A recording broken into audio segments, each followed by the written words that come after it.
down Jacksonville. This is Jacksonville Icemen hockey. Today, the Icemen look for a weekend sweep over the Greenville Swamp Rabbits. Jacksonville coming away with a 3-1 victory last night against Greenville, and they'll look to make it back-to-back today. We'll have your opening face-off in a moment, but first, your national anthem.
We are ready for hockey. Jacksonville trying to close a couple points closer to first place in the South Division. They are chasing both the Florida Everblades and Atlanta Gladiators. The Icemen currently 4 points behind both of them. There's a tie for first at the moment between Atlanta and Florida. However, Jacksonville has 2 games in hand on Atlanta, 3 games in hand on Florida. So the Icemen are very much in the thick of things for the top spot in the South Division.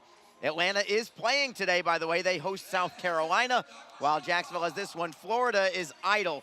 So the Icemen, at minimum, could close to within 2 points of Florida in the standings and have a couple of games in hand as the Icemen get set for what is going to be a critical couple of weeks.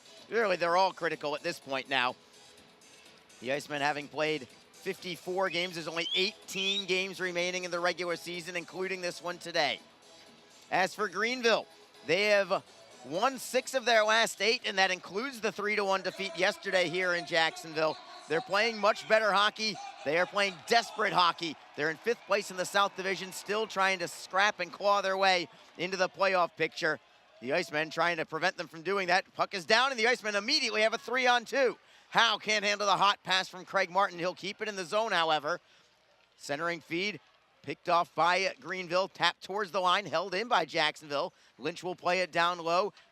In goal tonight for Greenville is Jacob Ingham, or today I should say on this day game.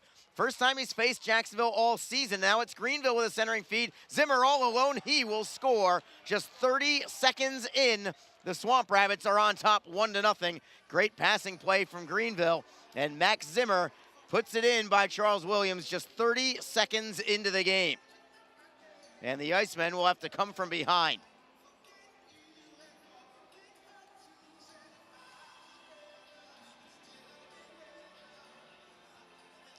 For Zimmer, that's going to be goal number 15 on the season. And assisting on the play, Brett Kemp, along with Ben Freeman. And the Icemen now have to try and figure out how to get back into the game. Here's a backhander on goal from the Icemen. Lodermeyer on net, but the save was made by Ingham with the right pad. Rebound for the Swamp Rabbits. They'll play it out to the Jacksonville line and then drive it back in behind the net of Williams. Long stretch pass from Jacksonville. It's deflected into the zone by Lodermeyer. Adam Parcells gives chase for Greenville. He'll play it around the wall. Loose puck there. Harris with a lot of speed. He's going to be first on the puck. Excellent work. Tried to play it around the wall to the far side.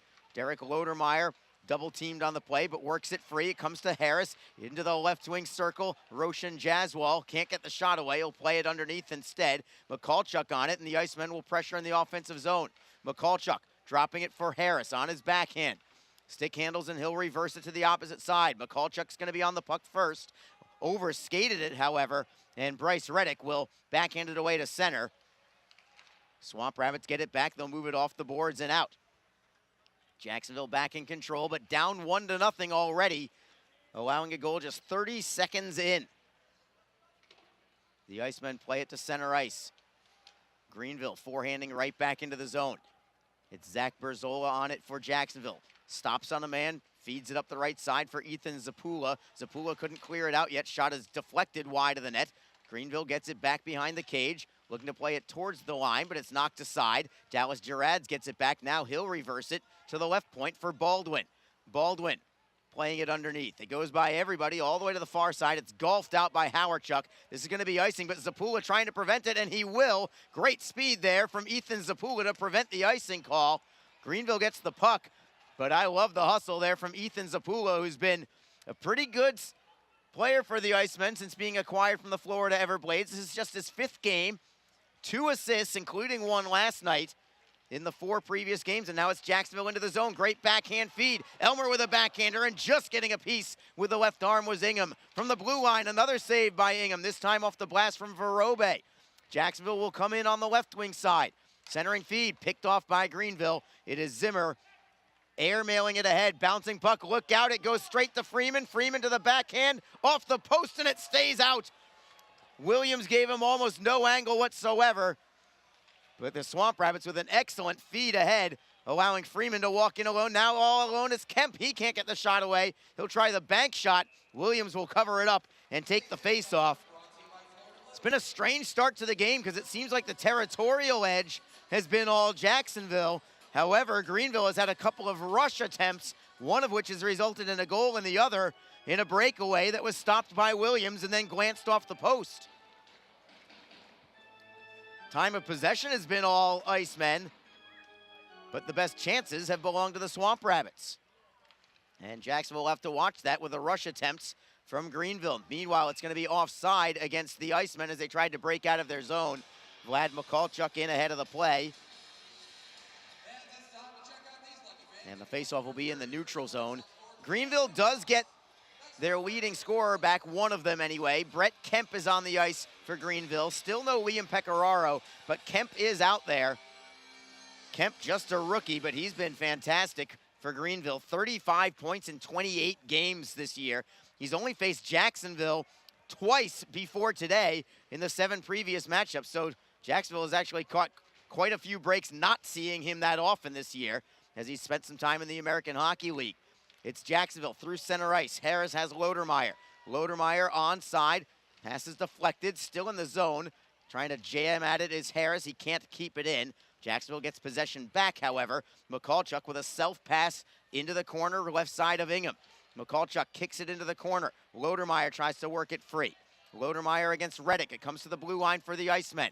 Fortunato walks the line. Wrister in a screen, deflected in front, never reached the net. Lodermeyer with that long reach leaves the puck for Harris. Harris feeds the blue line. Giles back for Harris. Harris comes all the way to the blue line, turns and leaves it for Fortunato. Fortunato with a wrister that is blocked, and it comes for Greenville and D'Artagnan Jolie. Jolie skates to the red line. He'll backhand it in. Jacksonville trying to come out quickly. Sean Giles couldn't fire the pass attempt. Now we'll stretch it ahead for James Sanchez. It deflects high into the Greenville bench, and the faceoff will be at center ice. The Swamp Rabbits again without their head coach, Andrew Lord, the proud father of a new baby this weekend, so he is not with the team this weekend. Philip Barsky, their assistant coach, is on the bench today, as he was yesterday, along with Dean Yakura, who is an injured player who is serving as an assistant coach. The Icemen have a similar situation with Kyle McKenzie acting as a non-uniform player behind the bench, of course, paired off with Nick Luco and Brandon Maschenter. From the neutral zone, Verobe for the Icemen will rim it around. Sanchez gets a piece of it to the blue line, held in there by the Icemen, taken back by Greenville, and it's Aiden McDonald over the line, left wing side. McDonald goes to a sharp angle, cuts around the back of the net, waits for a trailer. He'll go to the line for Coughlin. Wrister in a screen is deflected. It goes over the glass and out of play. Clock stops with 14:52 to go in the first period, and the Icemen again already down 1-0, allowing a goal just 30 seconds in. Not the earliest goal that the Icemen have allowed this season. Actually, just a week and a half or so ago, they allowed a goal 13 seconds into the game to the Orlando Solar Bears. We'll see if Jacksonville can come back from this one. They could not against Orlando. Greenville is a team that has been struggling offensively lately, so it's got to be a big lift for them to get on the board early. Jacksonville wins the draw. They'll clear it out. Greenville behind their own net in possession. It's Parcells.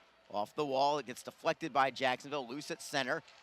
Nobody can get the handle to it. Finally, it comes back to Brett Kemp for the Swamp Rabbits. He's ridden off the play by Martin, forcing a pass into the corner. Greenville still with possession. Coughlin up the left side. Zimmer for Freeman, tries to go back to Zimmer. It's going to be onside. Zimmer with a shot that's well wide, comes to the right point for Coughlin. Coughlin skates into the corner, tapped away by Jacksonville, taken back by Greenville. Freeman for Parcells, top of the left circle. Seam pass looking for Coughlin, shot on goal, bounced on goal, and Williams is able to scoop it up with the glove, and he'll take the draw to his left. The Icemen wearing their Sunday Publix jerseys, best Publix jerseys that I've seen so far in all the years that they've had the Publix jerseys. Mostly black jerseys, but with the Publix green on top and on the bottom of the jerseys. A little bit of a color clash with the socks today. The Icemen going with their blue socks. But whatever, who are we to judge? The jerseys look great. And Jacksonville wins the draw, and they'll clear it ahead. Harris trickles it all the way to the Greenville net. And Ingham is going to be forced to cover it up and take the draw. We'll take a break in the action. We've got 13:57 to go in period number 1. It is Jacksonville trailing in the early going. 1-0 is your score. This is Jacksonville Icemen hockey. Tonight's game is brought to you by the ECHL, celebrating its 34th season of affordable family entertainment. The ECHL would like to recognize the following league sponsors: AMI Graphics, official signage provider; Athletic Knit, official jersey supplier; Baron Rings, official championship ring supplier; BFL Canada Insurance and Sutton Special Risk, sponsors of the 2022 ECHL Hall of Fame induction ceremony; Flow Sports, the exclusive streaming provider of the ECHL; Geico, official auto insurance of the ECHL; The Fairley Group, official commercial insurance provider; Handbid, the official mobile auction app; Honig's, the official partner of the ECHL officiating team; Howie's Hockey Tape, official hockey tape and lace provider; In Glasgow, official puck provider; My Grey Group, your source for game-worn jerseys; Sideline Swap, official online marketplace of the ECHL; and Warrior, exclusive on-ice equipment provider of the ECHL and title sponsor of the 2022 ECHL All-Star Classic. Catch all of the ECHL action live in high definition by logging on to flowhockey.tv. We are back. Jacksonville down by a goal. Arlie Johnson back with Alex Reed, who's here with me again. And Reeder, a tough start for the Icemen. Kind of an odd game because it feels like Jacksonville has had the territorial edge, but Greenville has cashed in on a big rush, and they nearly cashed in on a second rush up the ice. Yeah, they did, and they had an opportunity to really blow the door open on this game early here. And again, not the start Jacksonville was hoping for here. And Jacksonville seems to be a different team when they either score first or they don't. I mean, I think it's the case with a lot of teams, but with this group in particular, it seems like it takes them a little bit longer to get settled back in the game after really just such a sound performance last night. They are playing sound as well today. Yes. As Mikulchuk takes it up the right side. Again, just still looking for a drop pass. Lodermeyer, turnaround shot. Save is made by Ingham. Went down to the butterfly to make that stop. Harris trying to jam the puck away for himself. Looking to get it all the way to the blue line. Spins on a man. Fortunato will help out. He'll play it underneath for Mikulchuk. Mikulchuk spilled on the play. Gets back up. Tries to feed it for Lodermeyer. Then for Harris. Harris got hit from behind on a little cross check, but he keeps the play moving. Works it to the line. Fortunato looking for Lodermeyer. All this work along the wall from Jacksonville. Lodermeyer behind the Greenville net now. On his backhand. Swings it back underneath. It is Mikulchuk in the left wing corner. McCallchuk looks for a man to feed to. He'll cycle it for Harris.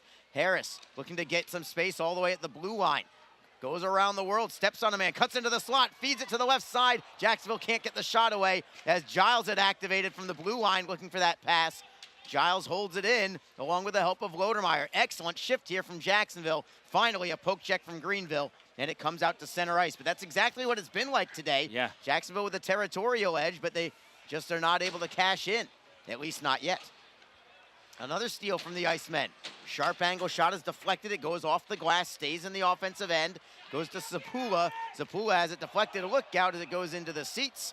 In about the 7th or 8th row, we'll have a stoppage in play and an offensive zone draw for the Icemen. Somebody, I think, lost their drink or lost their popcorn with that puck because it hit the stairs. They're between section 104 and 105, and it bounced up in the air, and they went to catch it and ended up losing the cup, whatever they had in there. Yeah, so, I mean, everyone's okay, but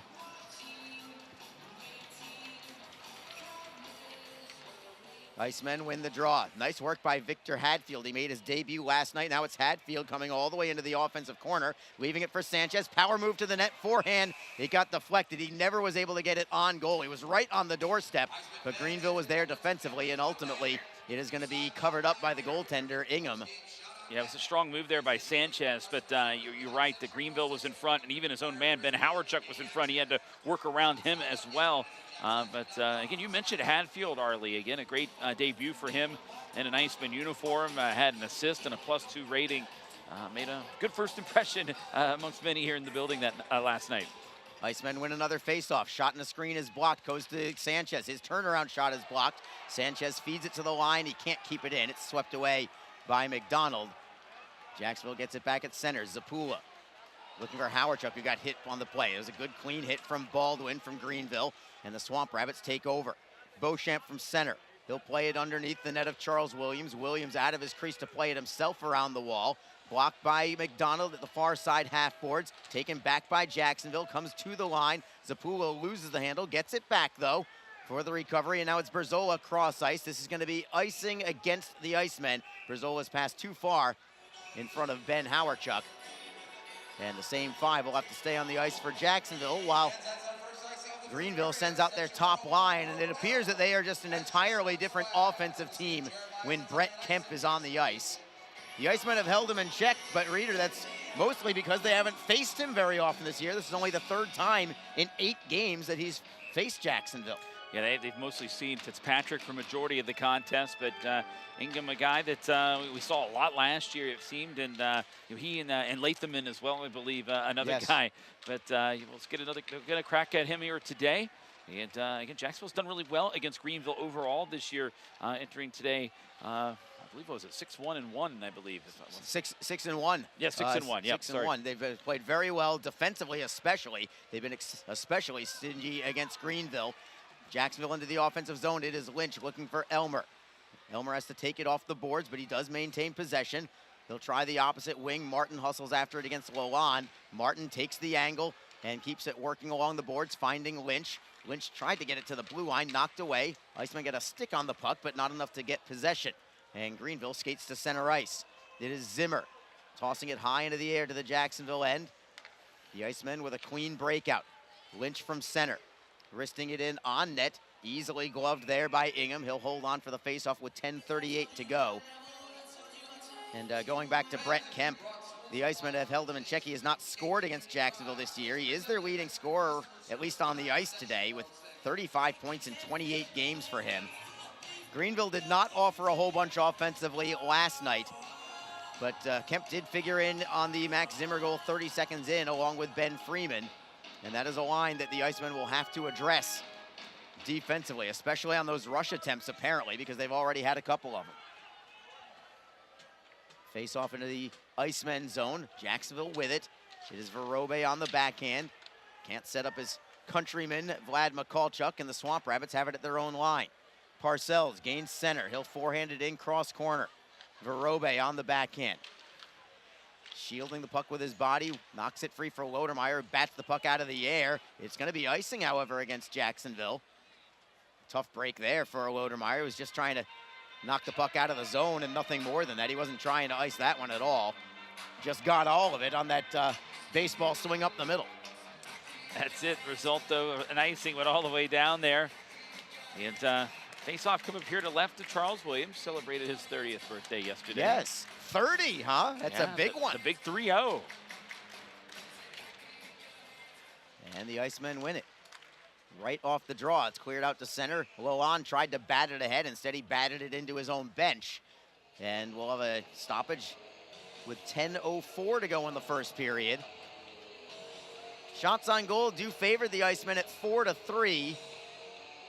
But it's Greenville who has the goal, and they've had the best 2 chances.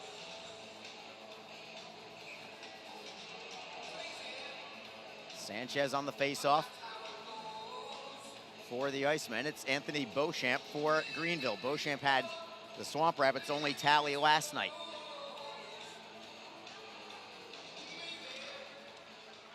Icemen take it from the red line. Berzola rims it around. Ingham unable to block it behind the net. Comes to the far side. Howardchuk digs at it. Zapula does the same. Pinching from the line is Jaswal, but the Swamp Rabbits get it away to center anyway. Big hit by Berzola, separating McDonald from the puck. Loose at center, and now it's a hit from Greenville. We've got a fight going. It's McDonald for Greenville against Zach Berzola for Jacksonville, right along the penalty boxes. Berzola comes away with a right hand. Big right from Berzola. Oh, he flattened McDonald. It took about 3 shots, but he absolutely blasted him with one of them. And now he pumps up, and he stares McDonald down as he goes to the penalty box. And a round of applause for himself from Zach Berzola as he goes to the box. Yeah, you know, so this all started with a big hit by Berzola. He stepped into a check there just above the blue line in the neutral zone and kind of rocked McDonald. And then when the puck came along the boards, McDonald circled back, gave a check to Berzola and said something to him. Berzola had the gloves off, and so did McDonald. And it looked like McDonald might have had the early rounds there early, a couple jabs. It looked like he had a good hold on Berzola, and Berzola was able to loosen up when he threw one wild right that he didn't really connect on that one. It just opened it up and got him loose. And then when he got loose, he made McDonald pay. Well, we'll see if the Icemen get a jump in their step from that bout between Zach Berzola and Aiden McDonald. We'll take a quick break and come right back. It's 1-0 Greenville. This is Jacksonville Icemen hockey. Don't forget, this game is being streamed live around the world today. Go to flowhockey.tv to catch all of the Icemen action and archived footage of the event. Flow Hockey is the live streaming home for the Icemen. Get the Flow Sports iOS and Android apps to watch the event live and on the go. Upgrade to a pro subscription and you can gain access to premium content on all Flow Sports sites. This includes more than 1,000 live events, original documentaries, exclusive training, and technique videos, and much more. Follow Flow Hockey on Twitter, Facebook, Instagram, and YouTube to get the latest news and updates from the Icemen and other upcoming Flow Hockey events. Flowhockey.tv, the new streaming home of the Jacksonville Icemen and the ECHL. Crowd is still buzzing from that bout between Zach Berzola and Aiden McDonald. Reader, you saw McDonald head to the locker room during the commercial break. Yeah, he did. Went down, went across, and seems to be fine, but he might have a little opening somewhere that they need to kind of take a look at, get it touched up. He went down the tunnel with the trainer. Again, all in his own power. He seemed completely fine, but could just be an issue there. Maybe something split open there, saw a little blood somewhere, and they need to take care of that. And now we'll see if the Icemen catch a bit of a jump in their step from it. Travis Howe is on the ice right now as Greenville gets a shot wide of the net. Held in by Kemp. He'll play it down low for Freeman. Freeman at the near side half wall. Dropping it for Zimmer. He has the only goal of the game. Just 30 seconds in. Verobe stands up Zimmer. That allows Lynch to get to the puck. Loose towards the Jacksonville goal, and Williams is going to play it himself for Verobe. He'll airmail it away. It's going to roll like a wheel, as you would say, into the Swamp Rabbit zone for an icing call.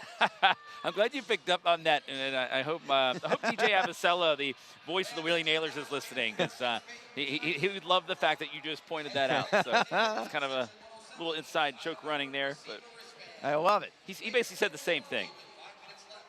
Absolutely love it. Well, I'm glad a couple people do. Yeah. At least I know of 2 people that like it. I'm glad 2 people do. No, I'm a fan, without question.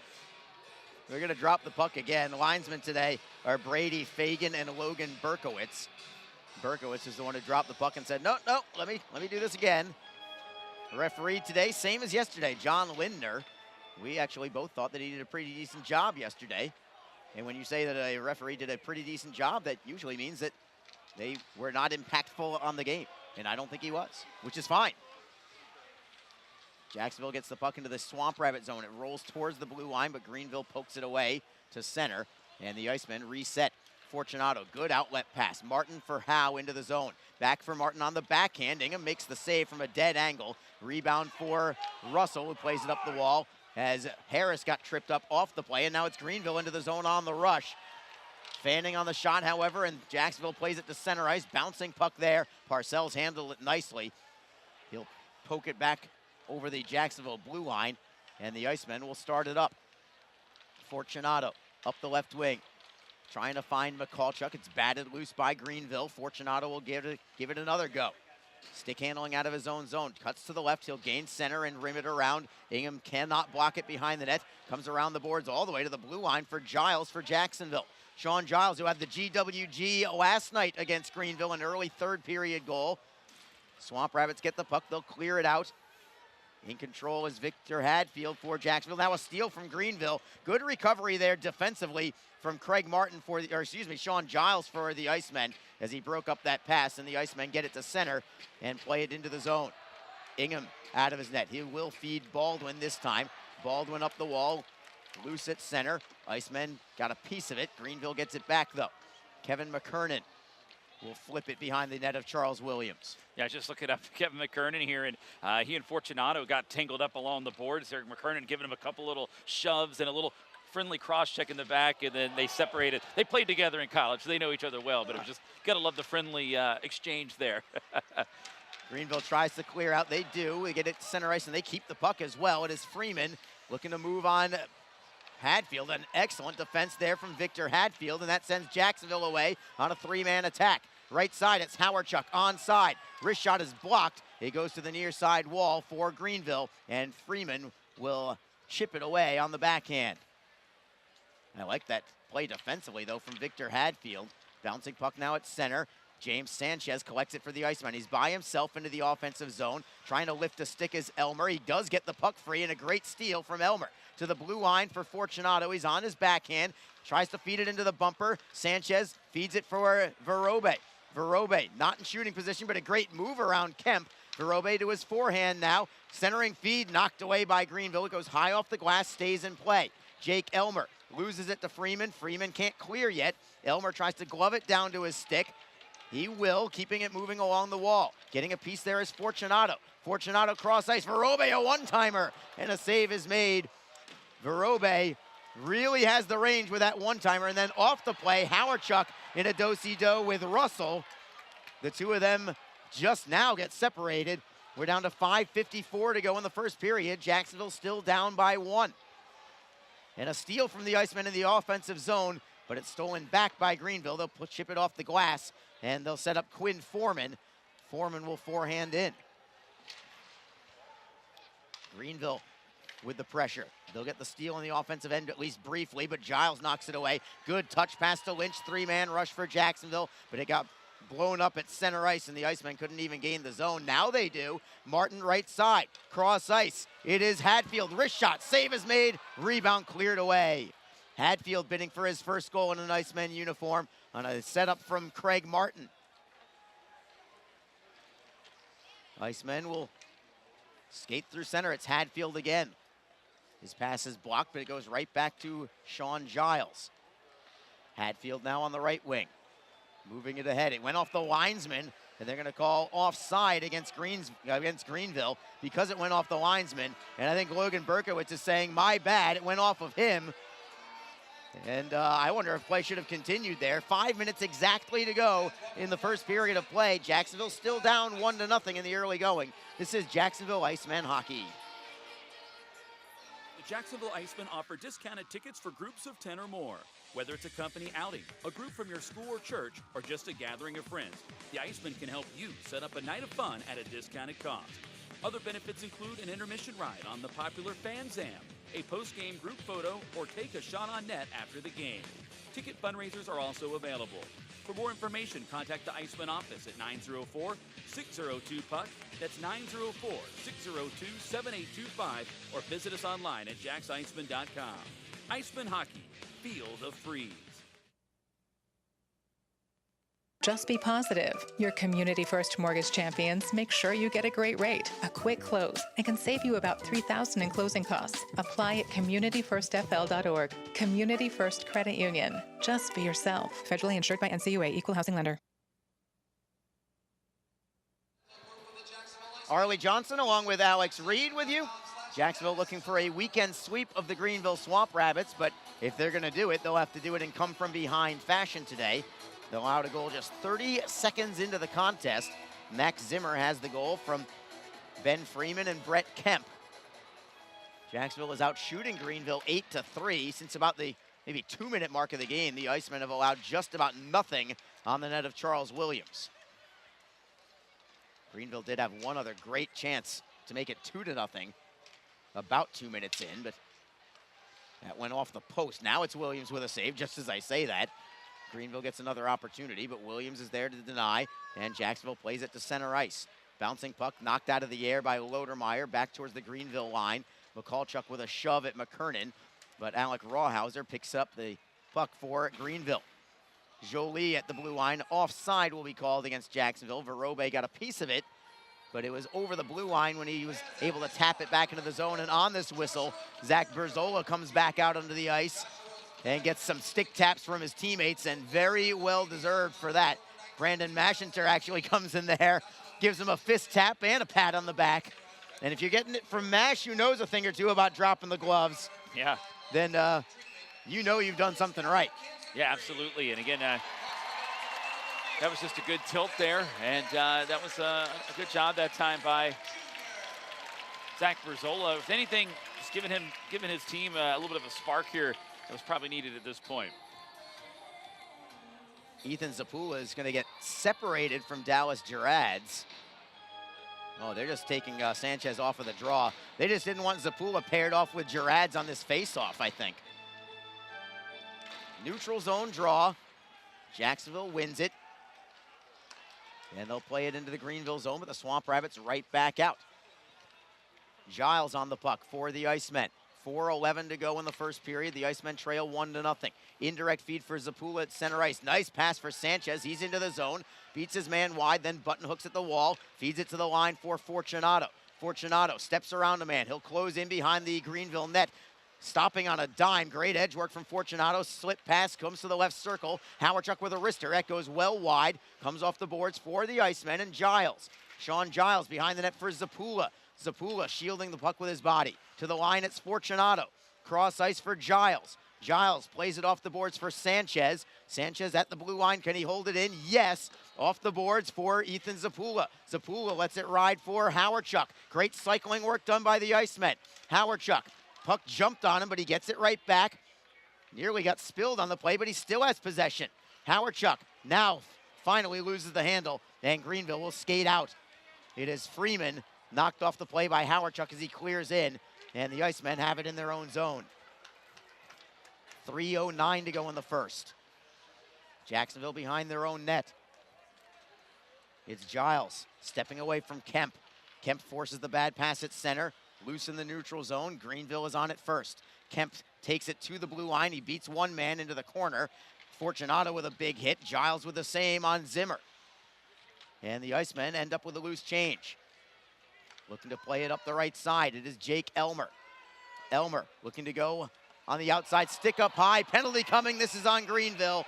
First penalty of the game belongs to the Swamp Rabbits as Lindner puts the hand up. An interference call against Greenville. And Jacksonville on the power play with 2:38 to go. It was a late call, but I think the right call. Yeah, just a little bit up high there. Zimmer coming up there into the head area of Jake Elmer, and Elmer went down. Excuse me, Russell, I beg your pardon, not Zimmer, but draws the penalty, gets the Icemen a chance on the power play right now. 2:38 to go. Boy, this would be a nice boost for Jacksonville here to maybe in this final 2 minutes here to get a goal on the board, and you have to kind of get rewarded for really the period that they've had here. It's just kind of been the theme here lately, Arlie. The good periods aren't always rewarded for Jacksonville. Well, they could be even Steven with a successful power play this time. They have struggled, however, with the man advantage lately. 22nd in the league now. Greenville wins the faceoff and clears it out. The Icemen power play percentage this year, 17.3%, and Greenville's penalty kill is very good. 5th in the league now at 83.1%. Jacksonville at center ice. It is Fortunato with a drop pass for Martin. Then it's Harris taking it to the blue line. Lodermeyer trying to keep it walking along the wall. Fortunato digs it free right at the blue line. He's forced to play it underneath. Rawhauser turns and clears it the length of the ice. Williams plays it all the way to the blue line, all the way to the Greenville blue line. It's Lodermeyer for Harris. Harris in the right wing corner, knocked off the puck, but it comes back to Jacksonville. Craig Martin at the right point. Finds Lodermeyer at the half boards. Lodermeyer, power move towards goal. He goes behind the net instead to the blue line. Kicked ahead by Verobe, taken back by Greenville and cleared out. Still a minute to go on the power play. Second power play unit comes on for the Icemen. Sean Giles leading it. Stick handling out of his own zone. He'll find Sanchez, then a drop pass for Elmer. Elmer had a goal in last night's game, and he's got a ton of speed coming up the middle, but then gives it up, and another clear out from Greenville. Williams leaving the puck for Sean Giles. 38 seconds to go on the power play, and Giles dangerously right in front of his goal is able to stick handle it away from further harm. Elmer to the left for Lynch. Jacksonville's now having trouble just gaining the line. Puck is at the blue line of Greenville, and the Swamp Rabbits poke it back into Jacksonville's end. Just 19 seconds to go on this power play. Not much going on here. Feed ahead for Elmer. That's going to be offside. Easy call to make. And after the opening maybe 20 seconds or so, not an effective power play here for Jacksonville. No, not at all. I mean, I couldn't really call it that right now. It just never got going. It's not really been set up. Like you said, maybe 20 seconds. It looked like they had something going along the boards, but they never got anything to go with it there. So just a difficult time getting access into the zone, getting it set up so you can try to generate some opportunities here on Ingham. Greenville, one final clear. That should do it on the power play. Just 41 seconds left in the period as well. Jacksonville still down 1-0. We are back at 5-on-5. Jacksonville's into the offensive zone. It is Lodermeyer from McCulchuk behind the net. Lodermeyer looking for Harris now behind the cage. Beauchamp plays it up the far side, and the Swamp Rabbits will skate away. Gerard's at center. Just a two-man rush. Harris doesn't even allow him to clear it in. It's at the Jacksonville blue line, 17 seconds to go in the period. The Icemen trying to jam at it at center, right at the Icemen bench right now. Down to 10 seconds to go in the period. Still tied up along the wall. Very odd that it would be tied up in the neutral zone like this. And I think the clock is just going to tick away. Very little going on in the final 12 seconds. And then Beauchamp wants a piece of McCulchuk at the whistle. And we'll see if we have anything developed from this. It started with some pushing and shoving there in front of the Iceman bench. That's where they were battling for the puck.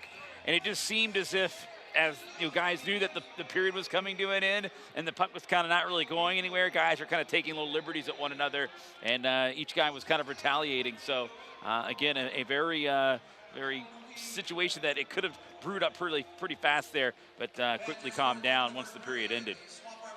Odd period to me. Jacksonville with a territorial edge, especially in the opening 10 minutes, but it was Greenville, despite only 4 shots on goal, that gets the lead. Just 30 seconds in, a goal from Max Zimmer, his 15th of the year. Greenville had 2 good chances in the first 2 minutes. They were both on rushes up the ice. They have had very little offensive zone time in the Jacksonville zone in that first period, but it doesn't matter. All they ask is what the score is, and it's 1-0 Swamp Rabbits. Yeah, it is. That's exactly it. And this is familiar territory for Jacksonville here in the last 2 weeks. You know, periods where you maybe control the play, the pace, the tempo, but you're shorthanded. You didn't get anything for it, or now you're trailing, or the game's tied. You know, we talked about it last night. You know, a pretty dominating effort by Jacksonville, in our opinion, but you know, we went into the second break and the game was still tied. It was still up for grabs. It's kind of interesting how this has kind of been plaguing the team here as of late, but it is what it is. And you know, Icemen have 40 more minutes to go down, but certainly not out. 8-4 was the total shot advantage for Jacksonville after one period of play. But again, it is a 1-0 game. Greenville is in the lead. We will take a break and return in a couple minutes. When we do come back, we're going to have your ECHL Plays of the Week, and we'll also keep you up to date on the ECHL scoreboard. There's a big one today in Atlanta as the Gladiators are hosting the South Carolina Stingrays. Back in a moment. This is Jacksonville Icemen Hockey. Tonight's game is brought to you by the ECHL, celebrating its 34th season of affordable family entertainment. The ECHL would like to recognize the following league sponsors: AMI Graphics, official signage provider; Athletic Knit, official jersey supplier; Baron Rings, official championship ring supplier; BFL Canada Insurance and Sutton Special Risk, sponsors of the 2022 ECHL Hall of Fame induction ceremony; Flow Sports, the exclusive streaming provider of the ECHL; Geico, official auto insurance of the ECHL; The Fairley Group, official commercial insurance provider; Handbid, the official mobile auction app; Honig's, the official partner of the ECHL officiating team; Howie's Hockey Tape, official hockey tape and lace provider; In Glasgow, official puck provider; My Gray Group, your source for game-worn jerseys; Sideline Swap, official online marketplace of the ECHL; and Warrior, exclusive on-ice equipment provider of the ECHL and title sponsor of the 2022 ECHL All-Star Classic. Catch all of the ECHL action live in high definition by logging on to flowhockey.tv.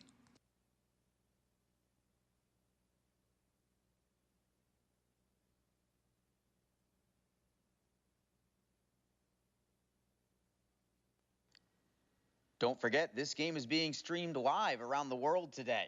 Go to flowhockey.tv to catch all of the Iceman action and archived footage of the event. Flow Hockey is the live streaming home for the Icemen. Get the Flow Sports iOS and Android apps to watch the event live and on the go. Upgrade to a pro subscription and you can gain access to premium content on all Flow Sports sites. This includes more than 1,000 live events, original documentaries, exclusive training and technique videos, and much more. Follow Flow Hockey on Twitter, Facebook, Instagram, and YouTube to get the latest news and updates from the Icemen and other upcoming Flow Hockey events. Flowhockey.tv, the new streaming home of the Jacksonville Icemen and the ECHL.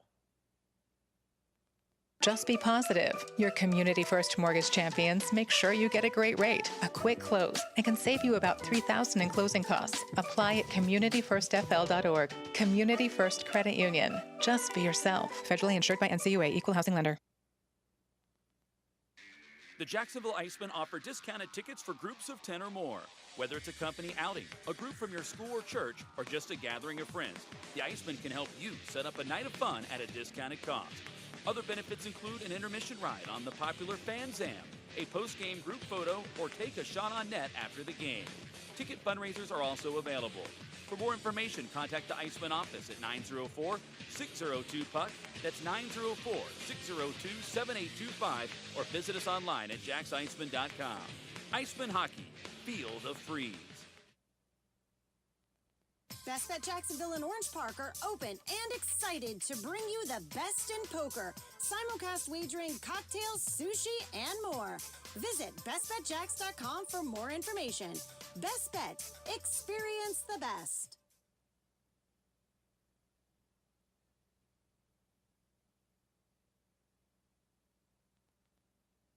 The Jacksonville Icemen are always looking to give back to the communities of North Florida. The team offers a ticket fundraising program that many local nonprofits and schools and charitable organizations can take advantage of. The program is simple. Your organization sells tickets to an Icemen home game, and a portion of each ticket purchase will go directly to your cause. This is a fun and easy way to raise money and gain exposure for your organization or school. For more information, contact the Icemen office at 904-602-PUCK. That's 904-602-7825, or log on to jacksiceman.com. Just be in control. With free interest checking and great digital tools, Community First makes smarter banking simple. Add an account at justbeyourself.com. Community First Credit Union. Just be yourself. Federally insured by NCUA.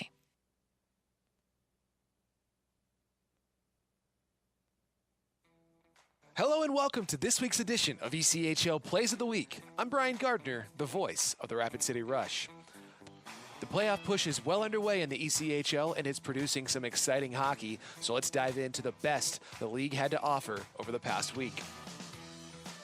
Iowa Heartlanders goaltender Corbin Kaspersky has been a tough nut to crack over the last few weeks. On the road in Kansas City, he was at his best when the Mavs posed grade A threats. Lodge dekes through the legs of a defender. Backhand! Oh my goodness, what a save! Corbin Kaspersky outstretched. Brilliant denial from Corbin at net front. Shivo, last ditch on the man up, breaks into the corner, centers it! Oh, a kick save! Corbin Kaspersky, no goal! Wow, what a hold from Corbin. It kicked off a body in front. Kaspersky is a remarkable story. At one point, he planned to go to college as a regular student before convincing his parents to let him attend a Bell Tire tryout, where he beat out 28 other goaltenders to make that junior team. 8 years later, he's still kicking them as a rookie in the Coast. David Fine with a call on the Heartlanders Broadcast Network. The Cincinnati Cyclones began their busy month of March on the road in Fort Wayne on Saturday night. After being down 2-0 through 40 minutes, a power play gave Cincinnati life with this goal from the captain. And it's back to the point toward Aggie. McLeod gets it chipped across for Schultz. Tipped in front, they score! Just in 5, getting the stick on it in front. A power play goal for the captain. His 19th of the season has made it a 2-1 game. That was Andrew Mossbrooks with the call on the Cyclones Broadcast Network. Cincy managed to tie the game at 2, but ultimately fell 5-3 to the Comets. When the Norfolk Admirals acquired Alex Tonge in January of 2020, he was widely considered the secondary piece of the trade with the Adirondack Thunder. Since his arrival to the 757, Tonge has been a wrecking machine for the Admirals. He continued his success last week as his red lights mounted up to 23. Trying to split the D. Holscher and Neely were there to negate all that. And we say hello to Bernard. 2 goals and 5 assists in his 18th game with the Gladiators. Intercepted, here comes Tonge, mano a mano, Tonge scored! Alex Tonge doing Alex Tonge things again. His team-leading 23rd goal of the season. It's 2-0 Norfolk. With that goal, Tonge comes into this week tied for 5th in the ECHL in goals. That was Weston DeWitt with the call on the Admirals Broadcast Network.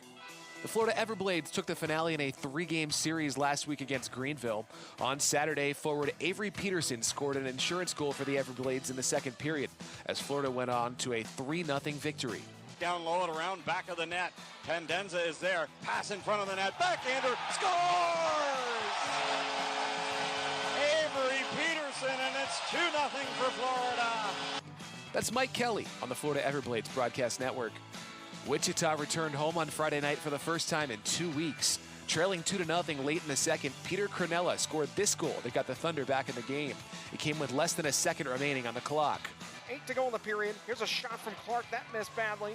Comes here to the near side. There's a rebound near the net. Loose puck. Cronella, and he pumps it home with 0.8 seconds left in the period and cuts the lead. That's Jason Malls with the call on the Thunder Radio Network on the Field Pass Hockey app. Wichita ended up losing that game 2-1, which was the 4th straight 1-goal game for the Thunder against the Mavericks. The Atlanta Gladiators swept a 4-game road trip last week against the Norfolk Admirals and the South Carolina Stingrays. The Glads came from behind in 3 of those victories and mounted third-period comebacks in 2 of them. Down 4-3 in the third period last Saturday against Norfolk, rookie defenseman Derek Topatic tied the game for Atlanta with just 53 seconds left in regulation. This gets fired in by Topatic. Nesbitt and Kiley in the corner battling for it. Under a minute left in regulation. And now here comes Schaus out of the box. Glads get it. Here's Topatic. He shoots and scores! Derek Topatic ties the game at 4 in the last minute of regulation. That was Mike Folta on the Gladiators Broadcast Network. Atlanta went on to win in a shootout 5-4. On Sunday, the Solar Bears finished off a stretch of 5 games in 6 days with a matinee performance against the Jacksonville Icemen. Early in the second period, Orlando was awarded its first power play of the contest, and Tampa Bay Lightning prospect Odin Tufto went to work. And Langen will win it back to the edge of the zone for Tufto. He'll sneak it down the boards. Centers for Boca. Back to the wall for Tufto. Across for Langen at the right circle. Back up high. Brodzinski, one-touch pass. Tufto shoots. Score! Tufto with a bullet It's a power play goal, and the Solar Bears take a 2-0 lead just 12 seconds into the penalty to Craig Martin. That goal snapped a 9-game drought for the former Quinnipiac University captain and helped give Orlando a 4-2 win over Jacksonville. That was Jesse Liebman on the Solar Bears broadcast network.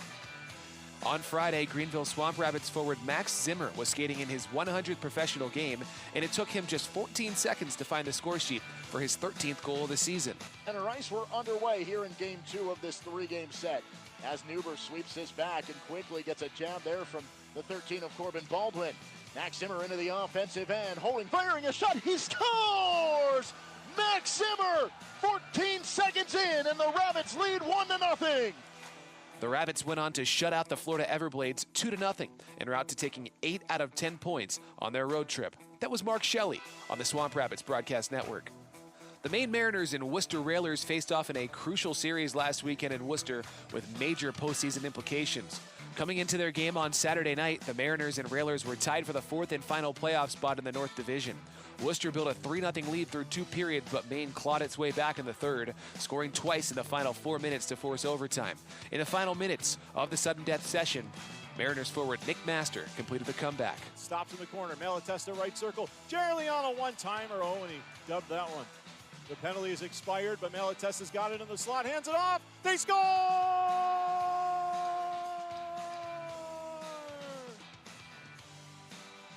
The Mariners from 3 goals down in the 3rd, rally all the way back to win it in overtime. Nick Master, the hero tonight. That call from Michael Keeley on the Mariners broadcast network. It was Masters' team-leading 5th game winner and the first overtime goal of his pro career. The Mariners went on to pick up a road sweep with another win on Sunday and take sole possession of 4th in the North with 21 games to go. On Saturday in Rapid City, the Rush offense busted out in a big way in the 2nd game of their weekend against the Utah Grizzlies. With his team already ahead 9-2 and working on a power play late in the 3rd period, Gabe Shabbat put the exclamation point on Rapid City's dominant win. To the point it goes, leader. Left wing side, Wallen. Jake Wallen in front for Shabbat. Shoots and scores! Gabe Shabbat, his 2nd of the game. He's got 4 points. And Rapid City's in double digits with 3:40 to go in the 3rd. It's 10-2. 10 goals was a single-game franchise record for the Rush, who took 5 of a possible 6 points off the Grizzlies over the weekend and now sit in 2nd place in the Mountain Division, just 1 point behind division-leading Utah. That was my call on the Rush Hockey Network. That's going to do it for this week's edition of ECHL Plays of the Week. From the City of Presidents in the shadows of the Black Hills, I'm Brian Gardner. Thanks for listening and enjoy the hockey this week.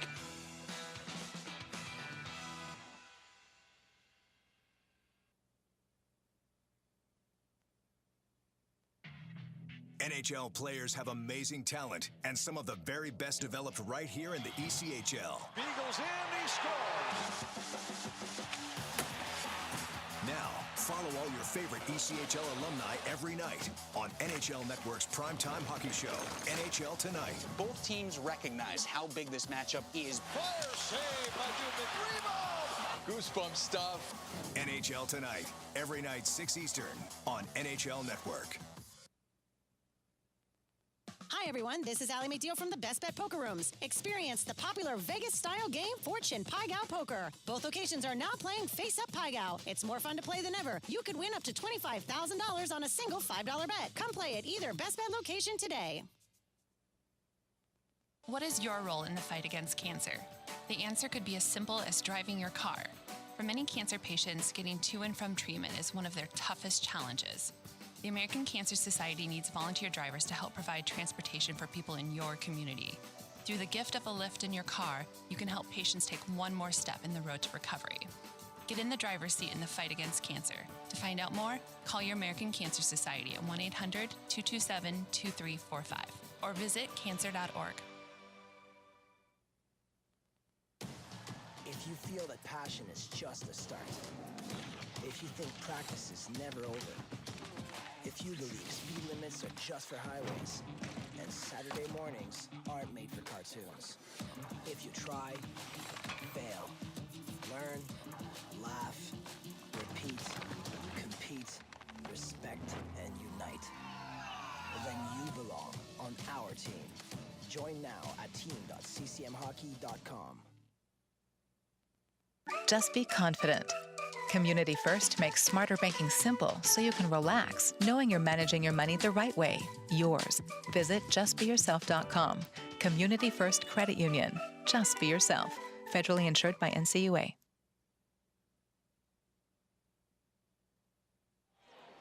We are back. Arlie Johnson with you, along with Alex Reed. We are after one period of play, and the Jacksonville Icemen are trailing the Greenville Swamp Rabbits 1-0. Let's go to the ECHL scoreboard very quickly. One game of a special note to Jacksonville fans. That's the Atlanta Gladiators hosting the South Carolina Stingrays. Of course, the Icemen are hoping for an upset victory for South Carolina today, but thus far, it's not going the way they want it to. It's 1-0 Atlanta early in the second period, the only goal of the game for Tim Davison for Atlanta. Elsewhere around the league, the Newfoundland Growlers a 4-2 advantage over the Trois-Rivières Lions. I'm still going with Lions, Reader, no matter what. I'm going with the Lions. We're in America. 2 minutes left in the second period there. Newfie with the advantage. Adirondack Thunder tied 2-2 with the Maine Mariners. That is early in the second period of play. And the other games today have yet to begin. The Wheeling Nailers, who are playing pretty good hockey, hosting the Reading Royals, who are playing exceptional hockey. Reading right now has gone 10 in a row without a loss in regulation, which is a remarkable stretch for the Royals. It's Wheeling hosting Reading today. That game has not begun yet. Also, the Fort Wayne Comets hosting the Cincinnati Cyclones, and it is the Idaho Steelheads falling on tough times. They have now lost 6 in a row, Idaho has, and it doesn't get easier as they visit the Toledo Walleye today. That really surprises me, too, because I thought they were one of the best teams that the Icemen faced this year. I mean, we only saw them the one time there in Boise, but, man, they were so structurally sound defensively. It was really two teams kind of mirror images of one another, honestly, and I really liked what they had. And ever since then, they've kind of been on this little bit of a tailspin here. So a little surprised by that. There's no doubt about that. I was called out yesterday for saying that the Steelheads were floundering, and had somebody on Mixler say, oh, I see what you did there. And I thought to myself, I didn't even see what I did there. It was just a random comment, but whatever. It worked out pretty well. Flounder, Steelheads would flounder. Yeah. I see where they went with it. Yeah, I get it. I see where they went with it. Yes. It was well played by me. I just didn't realize that I played it at all. Yes. So, yeah. That's how it goes sometimes. While we have a couple extra minutes, it was a long intermission today. I do want to do a little bit of a quick deep dive that we did with the upcoming schedules, not just for the Icemen, but for the Atlanta Gladiators and Florida Everblades as well. We did a little bit of a deep dive into them, just to give you a few little nuggets that maybe you as Icemen fans would want to look into as the home stretch of the regular season comes to a close. Lots of things that jump out at you from each team. I think for Jacksonville, we talked about it yesterday, and let's address it again right now. Maybe the toughest stretch, not maybe, by far the toughest stretch begins this Wednesday. It's 6 in a row against Atlanta or Florida, and a critical stretch for the Icemen. Yeah, it really is a critical stretch, and I know we've still got some weeks to go before the end of the regular season, but if the Icemen have hopes of really maybe being the division champion at the end of the regular season, they're going to have to do well next week. I don't know if they have to win them all or whatever, but they need to be competitive. They're going to have to get some games. They can't afford to drop those 4 games. That's really going to put them pretty far behind on the 8 ball there, but it is going to be an opportunity for them to catch back up and gain the ground, and then obviously reclaim the division lead there next week. So it is a big stretch. It's going to be difficult. A road game in Florida, and then 3 at home here next weekend, Friday, Saturday, and Sunday against the Atlanta Gladiators. Folks, get your tickets now, because they're almost gone to begin with, but it should be a fun matchup if you want to be involved in some really playoff-type hockey and some intense battles. You're going to get it next weekend. Can't wait. That's going to be a big one. Friday, Saturday, and Sunday, Atlanta and Jacksonville. And speaking of that series, from an Atlanta perspective, the Gladiators, after today, they only have 15 games left, and they've got a couple of gauntlets, let's call them again, and that begins with that series. Atlanta has an 8-game road trip starting here in Jacksonville on Friday, but it's 3 at Jacksonville, followed by 3 more at Rapid City, who is playing fantastic hockey right now. Rapid City's only lost 1 of their last 10 in regulation. So Atlanta has that 6-game stretch all on the road. They also end the season with their final 5 games against Jacksonville or Florida. Wow. And I mean, if you look at that, that's 11 of their 15 games remaining in total. So Atlanta has a ridiculously challenging schedule. They do. Wow, I didn't even recognize that. You're right, catching Rapid City when they're red hot right now. And then, of course, as you mentioned, that's a gauntlet right there. You just said that word. That's the definition of one right there. That's going to be a tough stretch for them. Very difficult stretch. And you know what? If they can come out on top in the majority of those games and come out as a division champion, then hats off, because they will have well earned it with the way they've been playing here lately. And, of course, on what they've had to deal with to finish out the year. And if they do that, if you're head coach Jeff Powell, you've got to be feeling really good about your club heading into the postseason at that point. Very quickly for Florida, they've got their own issues. They have Idaho 3 times still. They've got 5 games against Orlando, who's obviously playing to try and get into the battle back. They still have Atlanta 3 times as well. So the Everblades also have a very challenging schedule as well. As we are now underway, second period is underway. If you want any more insight, tune in to us time and again, and we'll try and give you a couple of other nuggets along the way. But a lot of hockey left to be had in the final month of the regular season. Jacksonville trails 1-0. Greenville with the puck in the offensive zone as we resume play. It is Freeman for the Swamp Rabbits, loses it to Luke Lynch. Craig Martin will start the rush, trying to feed it cross ice, but it's poked away by Zimmer, and the Swamp Rabbits have it with Bobby Russell ahead for Brett Kemp. Kemp at center, right at the penalty box, or right at the benches rather. Trying to get it away. Kemp does have it for Greenville. He'll take it to the blue line. Took a bump from Berzola as he clears it in. And Jacksonville with a long stretch pass. Howe lets it go for Martin. Martin gets it to the blue line, but no further than that. And the Swamp Rabbits play it to the Jacksonville zone. The Icemen right back in possession. It is Travis Howe. He's over the blue line, softly in behind the Swamp Rabbit net. And a line change on the fly for the Icemen. Greenville. Pass is deflected. Icemen look for the turnover. Harris got a stick up high, no call. Swamp Rabbits get it back. Backhand feed up the middle. It is McDonald on his backhand. Looking for an opening. Parcells with a shot on goal. It's turned aside by Williams with the right leg. Rebound is cleared up the wall by Jacksonville. It's Vlad Mikulchuk. Left to right pass for Brandon Fortunato. Lodermeyer is over the blue line. He'll poke it behind the Swamp Rabbit cage. Greenville is on the puck, however. Dallas Gerads got tripped up by Lodermeyer. Penalty coming on Jacksonville. It's a delayed call. McDonald over the blue line. Jacksonville will touch up from there. And a power play coming for Greenville. Early in the second period, Jacksonville already down by a goal. And the Icemen penalty kill is fantastic. It's back in the top spot in the entire ECHL. But that doesn't mean you've automatically killed it off. This is a big kill. No, it is a big kill here because you don't want to go behind 2-0 here in Jacksonville. Has been facing these situations in early in games where power play or penalty kills, they really need to come out on top and make certain they get the job done, because and it's so early in the game to really be saying that, but just the way that things have been trending for this team where goals have not been coming easy, I think it is. And these games have been so tightly contested. It'd be really difficult for Jacksonville to go down 2-0 here. So this is a big penalty kill right now, this juncture of the hockey game. Greenville has Dallas Gerads at center. Max Zimmer is in the slot along with Aiden McDonald. Brett Kemp is out there. Jacksonville wins the draw, but they do not clear it out. Alec Rawhauser finds Zimmer. He has the only goal of the game thus far. Zimmer rims it around to the right point for Brett Kemp. He's defended by Luke Lynch. I almost said Bobby Lynch there. Icemen gone by. And Jacksonville gets the steal and clear out. Greenville's power play, second from the bottom in the league, 15.2%. I will go on record by saying that before the game, I thought that Jacksonville might have a chance at a shorthanded goal today, as the Icemen got a great hit on the play, and then another man goes down, but the Swamp Rabbits still have the puck in the zone. Gerads at the near side half wall, feeds it to the line. It's Rawhauser for Zimmer.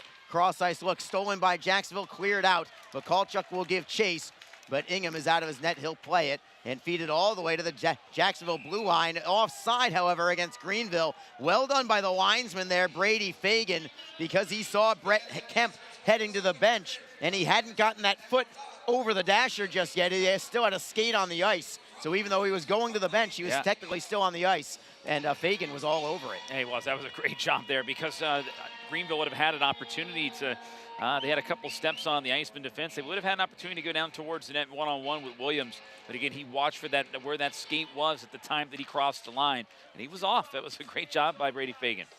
Jacksonville wins the face-off. Giles turns and clears it away. Bounces back to the Greenville blue line. Coughlin with 53 seconds to go on the power play for Greenville, their first of the day. It's Beauchamp to the blue line.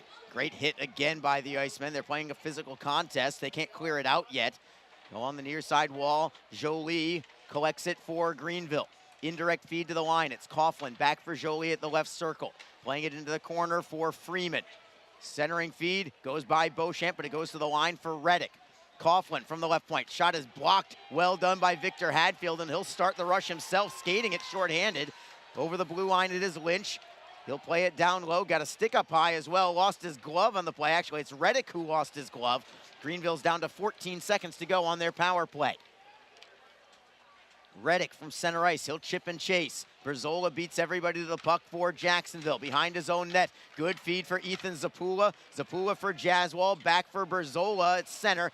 Taken away there by Greenville. Teams are back at full strength. Out onto the ice is Derek Lodermeyer, and an excellent kill there from the Icemen. Exactly what they needed, Arlie. Again, special teams battles are key in these close games. Good job by Jax. Two big saves from Williams, looking for a third. He's got it underneath him, and he'll take the face-off. Huge effort there from Charles Williams. The penalty kill was great, but the 5 seconds after, not so much. Yeah. And Charles Williams bails out his team to keep this one at 1-0. Yeah, great job there by Charles Williams, and bailing out with that save there. But he needed some help even after that, because Greenville was crashing the net, trying to jar the puck free. But the Icemen come together and get the job done, keep that one out. And that just came just seconds after the end of the power play. They probably got one of their better opportunities in the last couple minutes in that exchange. Everything that Greenville has done offensively today has been on the rush, and it's been about a 10 to 15 second territorial edge. I don't know if they've had the puck for more than about 20 seconds at a time in the offensive zone all game yet, but they have the lead, and they are making it work. And Jacksonville nearly got caught on the rush against them again there. Now it's Jacksonville's turn into the offensive zone.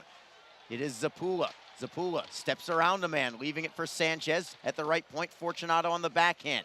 He'll play it down low. Howardchuk gives chase. Pinching in from the blue line is Sean Giles. McKernan beats him by a stride. He'll rim it around to the opposite corner. Gerads for Greenville up the wall for McKernan. McKernan couldn't handle the pass. Giles knocked it away from him. Down deep in the Icemen zone. Foreman looks for the wraparound. Tries to center, comes free for McKernan. His turnaround shot goes just wide. Elmer picking it up for Giles. Back for Elmer in the right wing corner. He's got a little more time and space. Enough to move it ahead, and he finds an open man. It's Martin trying to cut in for a possible odd man rush. The Iceman can't get it. Now it's Martin to the left for Jaswal. Jaswal with a turnaround shot. It goes well wide. Elmer takes a man off the puck, tries to center, knocked free. Zimmer gets it loose for Greenville. He'll play it to center ice. Luke Lynch right back in the zone, 3-on-2 if they recognize it. It was well defended by Lalonde, but the Icemen still have it behind the Swamp Rabbit net. Feeding it to the line, right point, it's Berzola looking for the high tip. Backhander goes wide from Lynch. Looking for the bank shot there was Martin, but he couldn't put it on, and off the back of Ingham. And Greenville will play it back to the Jacksonville line. We have an offside call against the Swamp Rabbits. Lynch had an opening there with a one-timer, but he had to release it quick. He had the top corner of the net, but he couldn't find the range. Yeah, that's right. Just kind of sky-hooked a little bit too high that time. He was there, but he had to rush the shot. Otherwise, he didn't have any chance. So he got it off there. It looked a little bit promising, but just kind of got a little bit too much lift, and it went high over the net. The Brendan Harris line comes out for Jacksonville along with Derek Lodermeyer. He's been playing a lot more left wing with Harris now manning the pivot. Completing the line is Vlad Mikulchuk. Puck goes into the Jacksonville zone. Lodermeyer taps it loose for Harris. He's got a man on his right as well. Harris trying to step around Coughlin. Couldn't do it. He clears it in instead. Now it's Harris trying to knock it free. He finds Verobe. Turnaround shot. Deflects over the crossbar. It stays in play for Mikulchuk for the Icemen. Mikulchuk cycling it for Harris. Great spin move on Jolie. Cuts behind the net. Tries to find a man to feed to. He'll go to the line. It is Hadfield. Hadfield at the left point. Intentionally wide for Lodermeyer. Lodermeyer on the backhand. Cycles it for Mikulchuk, and around the wall. Can Harris get there? Great speed, and he does. It is Mikulchuk again on his backhand. All the possession time from the Icemen today, but they still have not put a puck in the net. Hadfield into the bumper. Tapped away by Greenville. Foreman on his forehand up the wall, held in by Jacksonville. Verobe with a shot. Pad save made by Ingham. Harris was hoping for a deflection. Heavy pressure here from Jacksonville. It is Mikulchuk at the blue line. He'll leave it for Hadfield. Hadfield lost the handle. Can he keep it in? Yes, he does. Lodermeyer for Verobe in the corner offensively. Verobe tries to knock the puck free. Works it loose. Around the wall, it is Hadfield at the left point.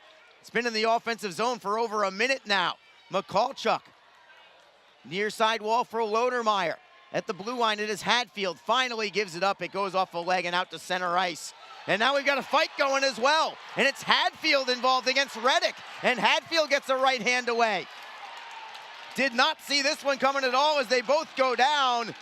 But love the effort there, and the newcomer for Jacksonville making quite the impression here for the Icemen. Yeah, he's doing it all here the last couple of days. And again, that started there. There was a hit along the boards. Looked like Hadfield came a little bit high that time on Reddick, and Reddick took exception to it there. And I think Reddick just showed his pleasure for that, and Hadfield obliged. It was just that simple of a play. It was kind of a heat of the battle type situation, and they both answered the call here in another spirited tussle here in this one, Arlie. 5 on 5 for fighting for each of them. Jacksonville still down, looking for their first goal of the game. It's 1-0 Swamp Rabbits. This is Jacksonville Icemen hockey.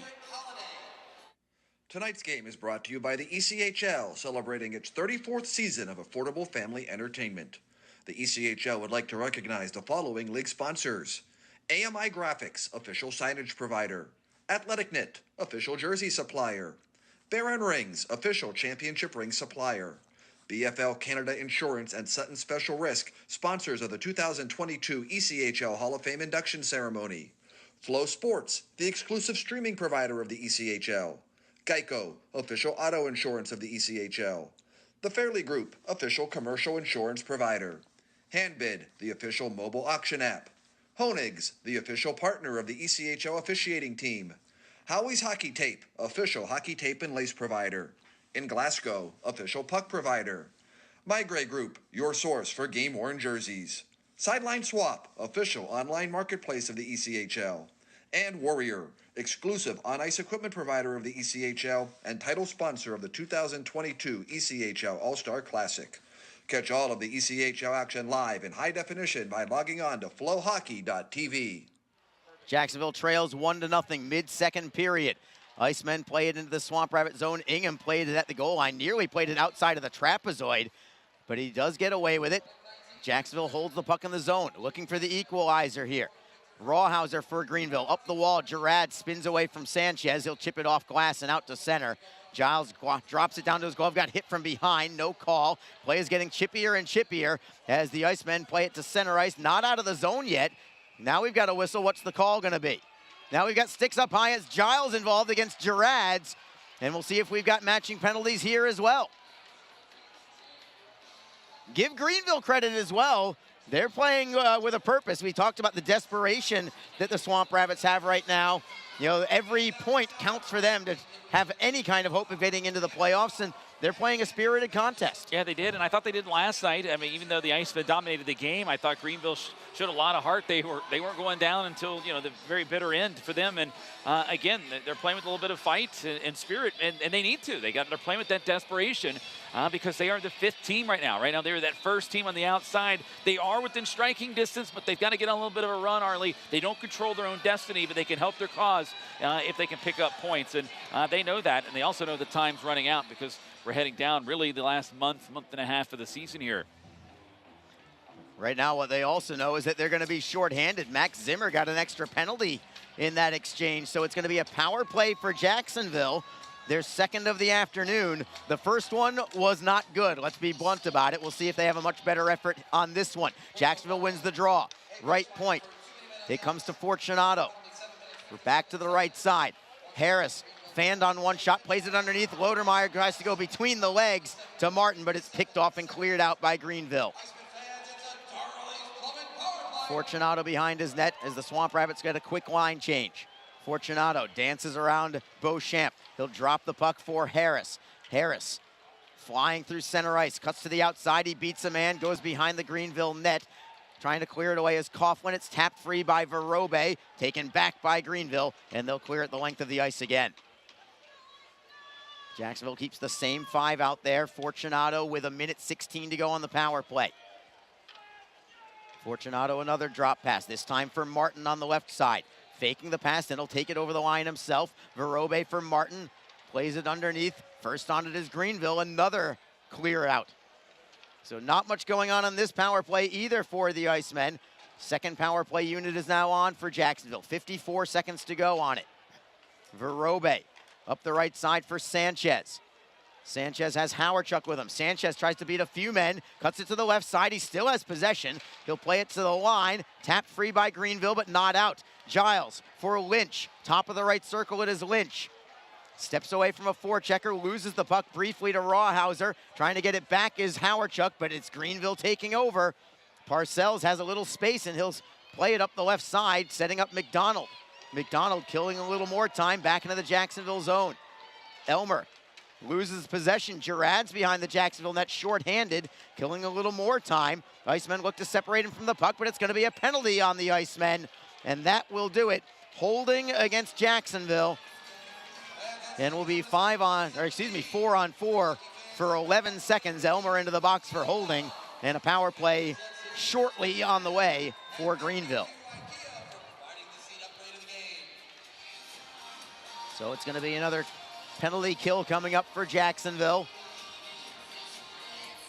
Jacksonville's doing about the same defensively today as they did yesterday against Greenville. They've only allowed 7 shots on goal. The difference here right now, Reader, Greenville's defense is playing much better today than they did last night. Jacksonville has not had very many good looks at all at Jacob Ingham. No, not at all. And here we are, we're at the halfway point of regulation here, and we've got a total of 16 shots altogether here, Arlie, between the two teams. Icemen, neither team's in double digits yet. So, again, you're right, and a lot of that is a testament to Greenville doing a much better job tonight on the defensive side of the puck. Greenville is now on the power play, but the Icemen have possession in their own zone. Up ahead, it's Lodermeyer. Short-handed bid for the Icemen. Forehand and a glove save is made. That's maybe the best look that Jacksonville's had all day.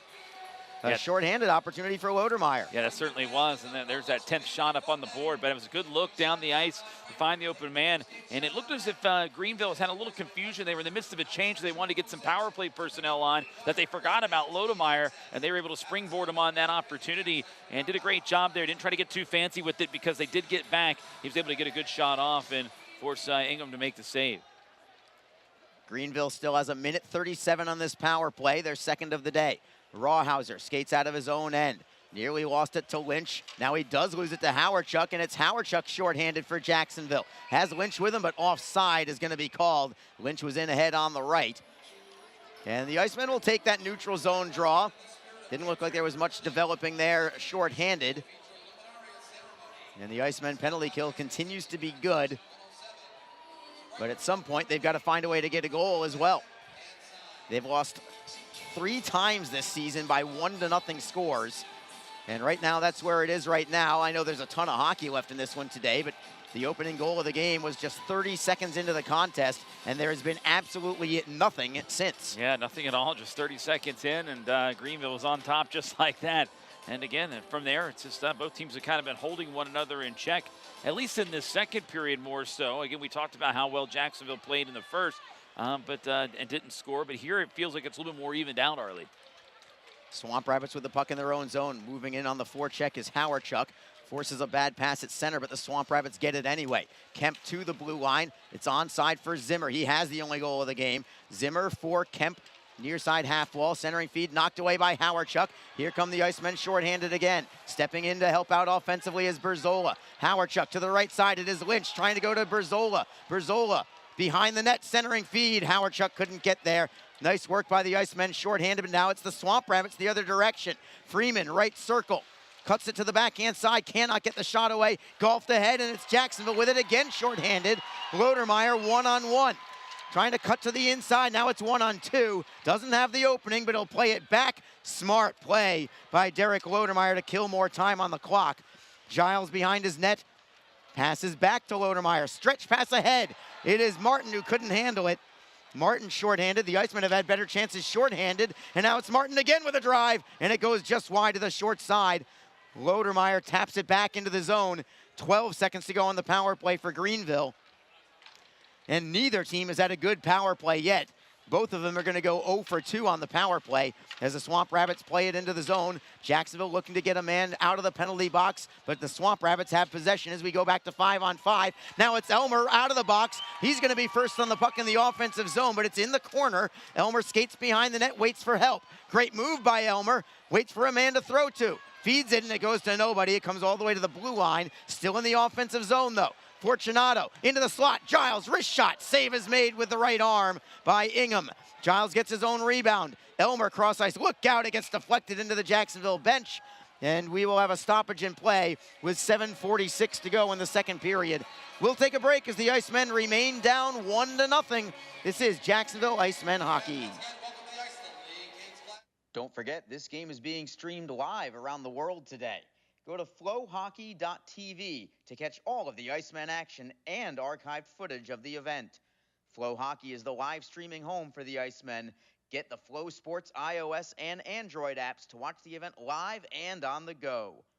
Upgrade to a pro subscription and you can gain access to premium content on all Flow Sports sites.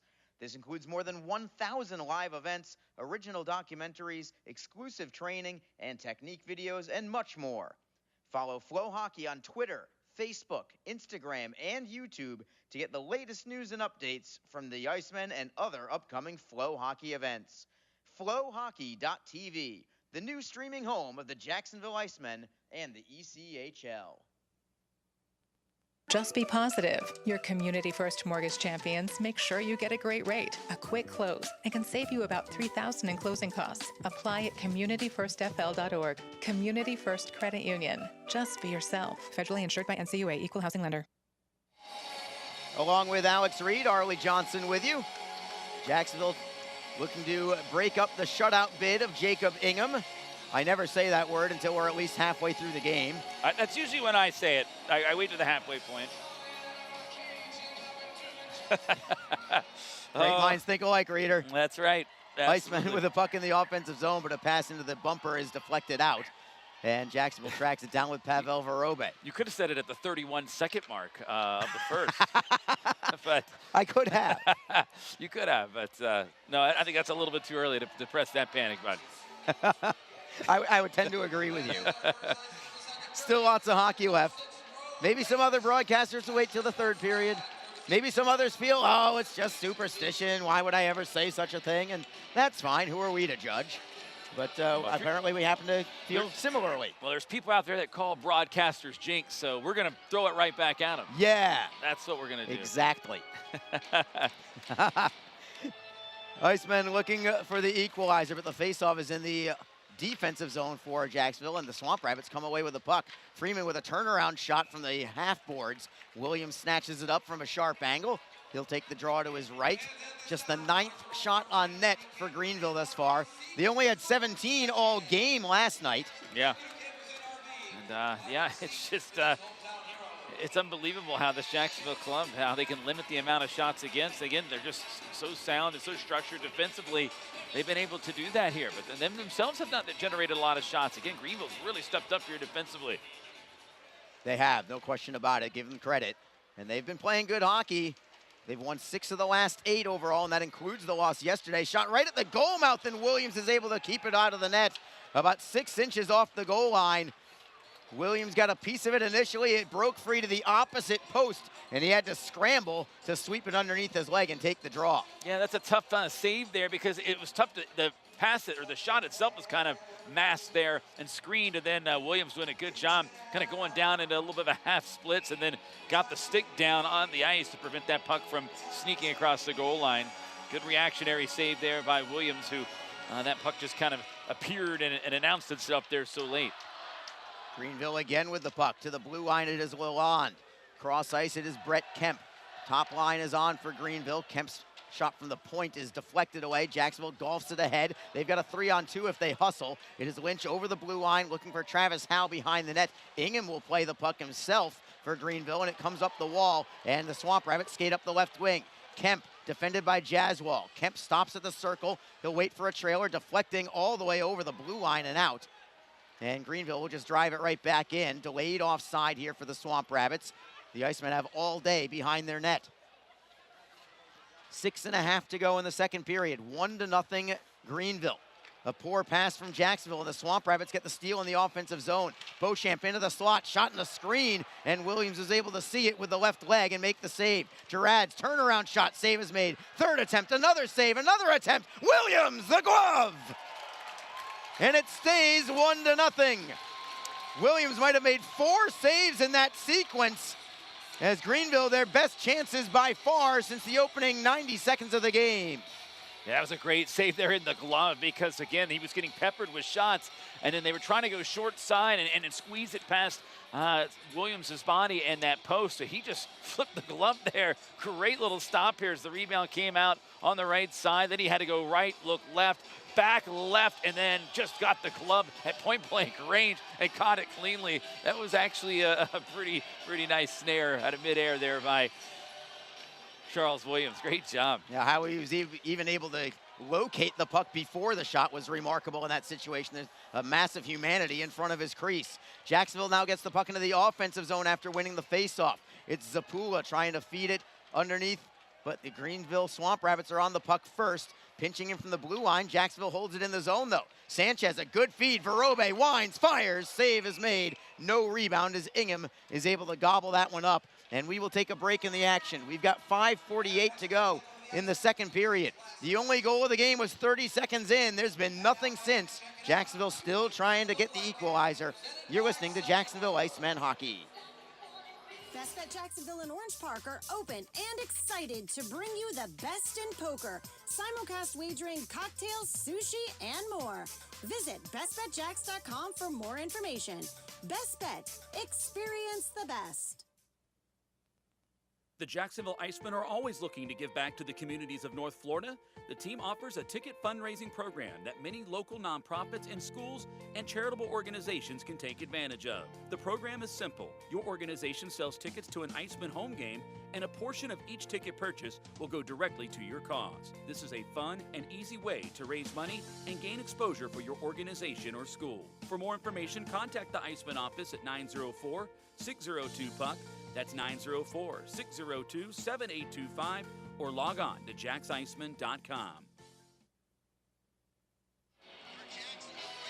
We're back. Arlie Johnson with you, along with Alex Reed.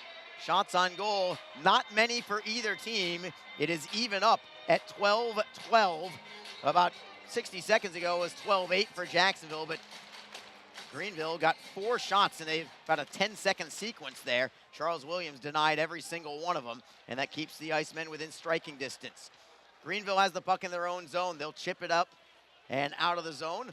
Pavel Verobe tracks it down for Jacksonville. Off the end boards for Victor Hadfield. I think he's had a strong game, a strong weekend for that matter, for the Icemen in his debut. Chipping and chasing is Ethan Zapula for the Icemen. In the right wing corner, he's first on the puck, letting it go, trying to set up Sanchez. Baldwin knocks it free, and the Swamp Rabbits skate through center. Bobby Russell will forehand in. He got bumped by Hadfield on the play. Hadfield with a fighting major earlier in this period as well, as Jacksonville has the puck at their own zone. It's Hadfield. He's got some time and space. He'll skate to center, trying to clear it in deep, but it was blocked by Greenville. What a play by Hadfield on the stretch pass out to center ice. And then Hadfield fields Mikulchuk. Mikulchuk can't gain the blue line, but still a fantastic play from Hadfield with a sweeping check on that centering feed, trying to stretch a home run pass for the Swamp Rabbits, and Hadfield prevented it. Mikulchuk now for Jacksonville. He tries to spring Harris free, but that pass was intercepted by Ben Freeman. Swamp Rabbits in their own zone. Lalonde for Zimmer. Up ahead for Freeman. Goes by everybody. No icing. There was a deflection. Fortunato for Jacksonville. Up the right side for Lodermeyer. Backhand touch pass for Harris. What a great deke. And he dances through center ice. He's onside. Into the slot. It is Giles. Can't set up another man off the wall. Greenville, they had a breakaway chance for Kemp, but he couldn't get there. It was just out of his reach. Jacksonville, fortunate to get away with that one. As the Swamp Rabbits have it at their own blue line, they'll chop it ahead. McKernan will move it off the boards and out. Kemp is dangerous, no doubt about it. Icemen in their own zone, trying to clear it ahead. Stolen by Greenville. Shot on net. Turned aside by Williams with the blocker from point-blank distance in the slot. Centering feed now. Picked off by the Icemen. It is Lodermeyer. Double-teamed. Kevin McKernan, I think, is playing forward right now for Greenville. They have a 9-forward, 7-defenseman alignment today, so wouldn't surprise me if he's getting a shift up front right now for Greenville. He is in deep, got hit down on the play. Will play on. McKernan fell down on the puck. Now he gets back up. John Linder, the referee, is telling him to get back up and move the puck. Let's play on. Down to 3:18 to go in the second period. Still tied up along the boards. Nobody can get the handle to it. Greenville actually gets a line change with a defenseman out there. Still a scramble for it along the wall. Who's going to end up with it when it's all said and done? Yeah, they're fighting through it. And the official keeps saying, hey, let's keep playing it, guys. And they are. And then while they were doing that, Greenville was able to casually change out their point men and get a couple fresh blue liners out there. Finally, the Icemen were able to clear it out of the zone. Greenville right back in. Gerard's in the right wing corner. Around the boards, McDonald to the line for Russell now at the right point. Russell defended by Harris. Rister in a screen, deflects into the corner. Giles gives chase against Gerard. Gerard beats him and feeds Russell at the line. Was it held in? Yes, it was. Now a steal from Jacksonville. Harris ahead for Elmer with speed, left circle. Richter on net, and a save is made by Ingham. No rebound. Elmer, seeing that was really all that he had, but he got a lot on it. He just put it right into the midsection of Ingham. Yeah, he did there, and good job, because he had to kind of switch to the forehand quickly. He had to get a good quick shot off, and he did on the release. Because he was being challenged there on the wing. So he got the shot off, got it in on goal, and Jake Elmer, who had the goal last night, his 15th of the year, he had probably, I don't know what was better, the goal or his celly afterwards. Yeah. The celebration of the goal. But again, he's been playing pretty well here as of late. He's coming into today's action riding a 4-game point scoring streak. And 15 goals on the season now for Elmer as well, including the opening goal of the game last night. Face off in the Jacksonville offensive zone. It is Jaswal off the wall for Sanchez. Sanchez all the way to the blue line, just holds it in on the line. He'll work it for Elmer at the near side half boards, dropping it for Jaswal. Behind the net, Sanchez is able to dig it free. Tries for the centering feed. It's deflected out of the zone all the way into the Iceman end. Jaswal giving chase against Kemp. Kemp's got some speed too. Jaswal did well to get the puck ahead of him. Iceman, cross ice look, goes off a body, loose at center ice. Greenville turns and clears it back in. Down to 1:49 to go in the second period. Berzola for the Icemen, deep in his own end. Got plenty of time on the right side. Up ahead it is Lynch. Lynch between the legs, broken up, offside, called against the Icemen. Little too cute there, I think, from Jacksonville. And the Swamp Rabbits were able to read it defensively. Very impressed with them on the defensive side of things today. Offensively, they don't bring a ton to the table with the exception of their top line, but they play similarly. When they're at their best, they play similarly to Jacksonville. And right now, that's enough for them to have a 1-0 advantage. And McKernan and Howardchuk coming together here at this face-off. Exchanging stick taps, let's say. Lodermeyer, Howardchuk, and Ethan Zapula, the forward line for Jacksonville. Greenville, the puck. The clearing goes off the linesman, Logan Berkowitz. That's the second time today that's happened to Berkowitz. Jacksonville tries to clear it out of their zone. Along the far side, kick plates. It is dug free by Hatfield. He'll work it D to D for Verobe. Verobe had trouble handling it. Can't clear it out yet. Verobe will try it again. Tripped up by Jolie right in front of the referee, who literally shakes his head no, that it's not a penalty, and the Swamp Rabbits hold it in. McKernan from the blue line. Flipping it into an open corner. The Icemen get it back. It's Verobe. Lead pass ahead. It connects. Zapula over the blue line. Tries to step around the man into the corner. He'll leave it for Howardchuk now in the final minute of period number 2.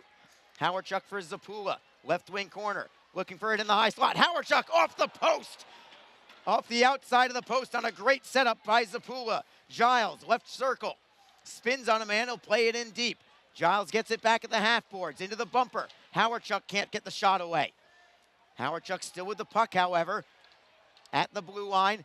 He'll play it underneath, but the Swamp Rabbits are there. Parcells up the board, stolen at the blue line. Verobe for Giles, left circle, into the bumper. It is Howardchuk. Couldn't get the shot away, it was on his backhand.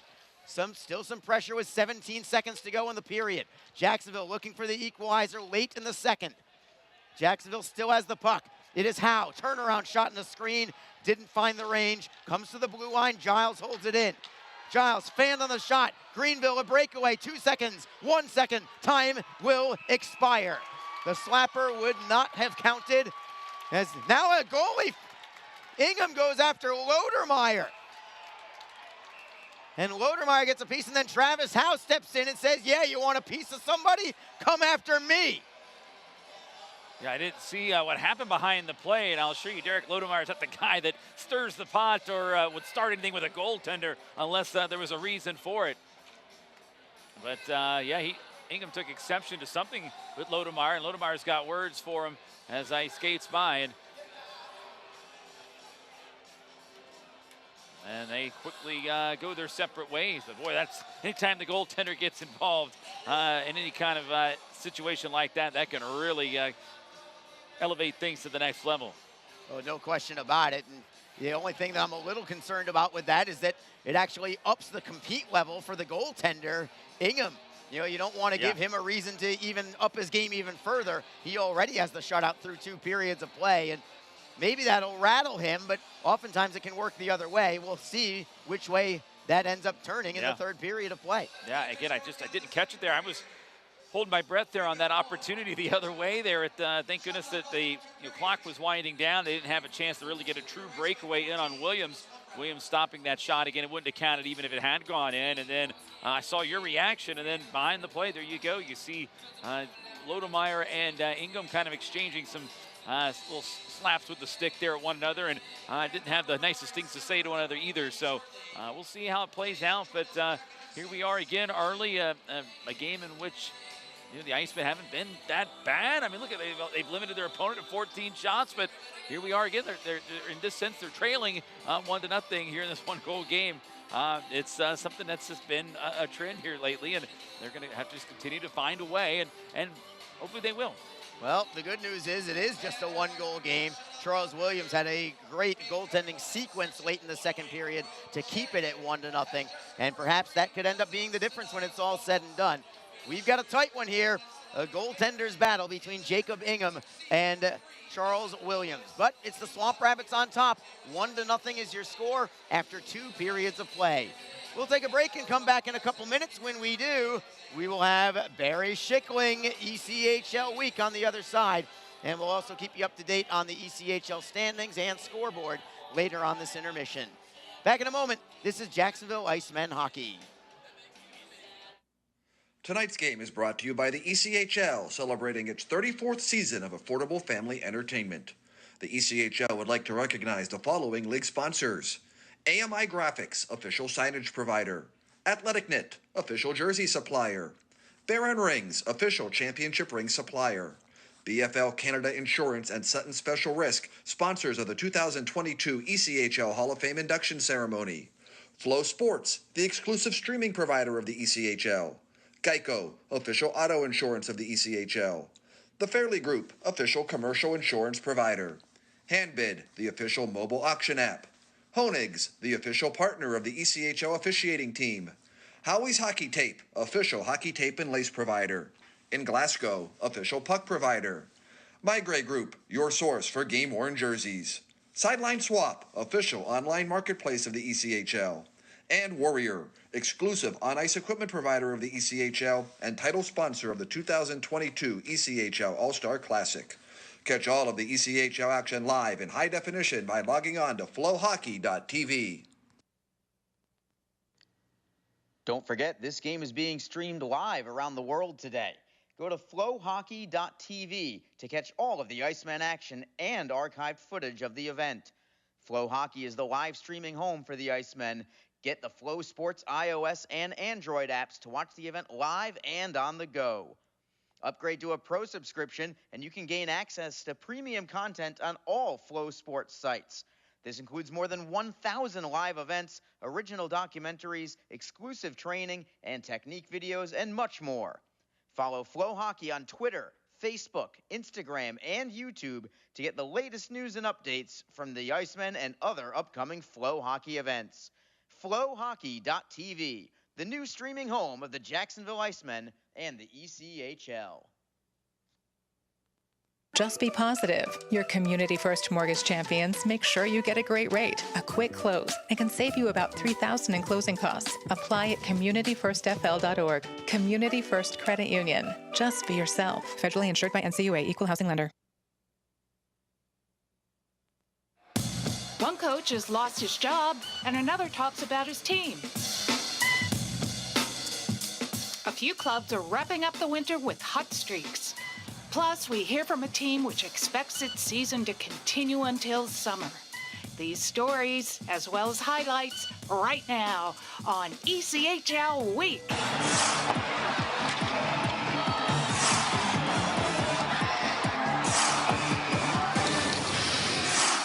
Hi, welcome to another edition of ECHL Week. I'm Barry Schickling, and we're very glad to have you with us. We start today's show reporting on a rarity, a mid-season coaching change in the ECHL.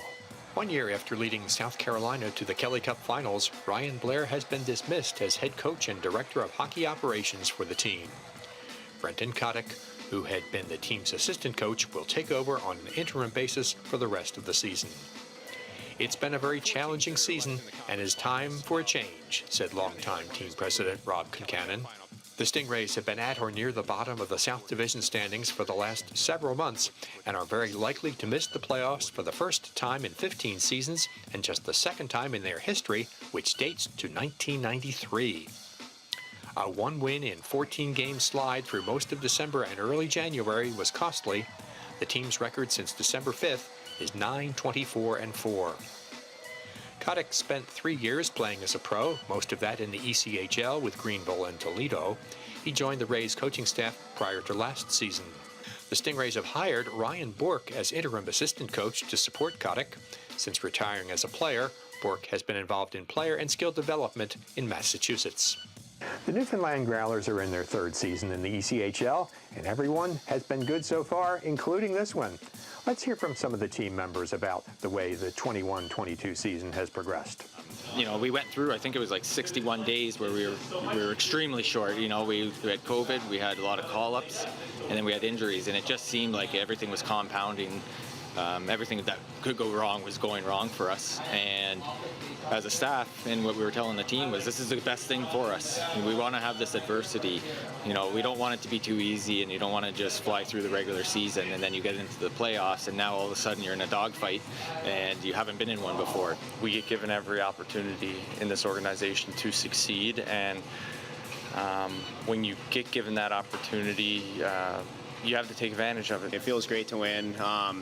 Obviously, I think we have high expectations for ourselves. It starts with the coaches, and then from the back end, our goaltending's been great, D's been great, and then we have a really good group of forwards, so it's been fun, and hopefully we can keep the train rolling. Obviously, we still have a ways to go, and I think the good part about our team is we've had success, but we still feel like we have another level that we can get to, so now it's just taking these last couple months to fine-tune your game and bring it to the next level, so when you do go into playoffs, you're getting everybody's top game, and we want to be at the top of our game as well. It was fairly evident early that we had a fairly high-skilled team that is extremely fast, and which is more beneficial for the style that I like to play. It was one of those, you look at the assets that we have, and we can play the style of, you know, a little bit higher risk that we like to play with, a little bit of, you know, pressing and high pressure. We didn't play any exhibition games, so, you know, we started the season, game one was our first game, and, you know, you're just rolling with it and seeing what you got as the days go on, and really, really happy with the team that we have. It's been a few good weeks for 3 teams. Details straight ahead on ECHL Week.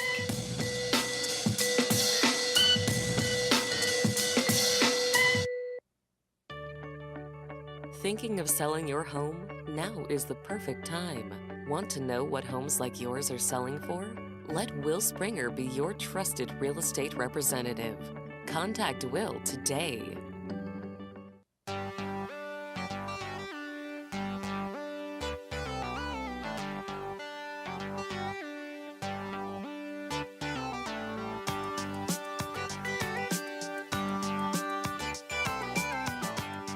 We start off our news block today looking at three teams which are really rolling along. Over the last several weeks, three teams have gone to the head of the class, at least in terms of winning streaks. Heading into this weekend, Atlanta has won 9 straight games. Not only does that tie Jacksonville for the longest winning streak in the ECHL this season, it's catapulted the Gladiators to the top spot in the South Division. Only one other time in their history have the Glads won 9 straight. That was during the 2005-06 season, when the team was known as the Gwinnett Gladiators. Another division leader is Reading, which won 7 in a row, with an overtime loss on both ends of that streak, to make it 9 straight with at least a point. Much of the Royals' success to date is a result of their sparkling 15-4-3-1 record at home. The top team in the Eastern Conference is getting balanced scoring. 8 forwards have double-digit goal totals. And on top of that, goaltender Logan Flodell is 5-0-0-1 in 6 starts since being acquired in a trade from South Carolina. The third team on a major run is not at the top of its division and, in fact, has spent much of the season near the bottom of the Central. But first-year Iowa won a team-high 7 straight until falling to Fort Wayne on Wednesday night. The run has boosted the Heartlanders into a legitimate playoff contender. Chris Bennett is leading all ECHL rookies in both points and goals, and along with teammates Kate Oliver and Jake Smith, give Iowa 3 of the top 12 in ECHL rookie scoring. The second youngest team in the division, based on average age, it's taken a bit of time for the Heartlanders to put it together, but Coach Jerry Fleming's patience is being rewarded. During that winning streak, Iowa outscored its opponents 37-15. We'll have more detailed looks at all these teams over the next few ECHL Week shows. It's just 10 months until next season's All-Star Classic, and it seems even closer now that the event has a logo. An announcement also has been made regarding the format for the festivities to be held at Norfolk Scope Arena. The All-Star Classic will feature a tournament format pitting the ECHL All-Stars versus the Norfolk Admirals, and will include an integrated skills competition with points counting toward each team's score. The game is scheduled for Monday, January 16th. To be held in conjunction with the All-Star event will be the induction ceremony of the 15th class of the ECHL Hall of Fame and an All-Star Fan Fest. This will be the second time Norfolk has hosted the event.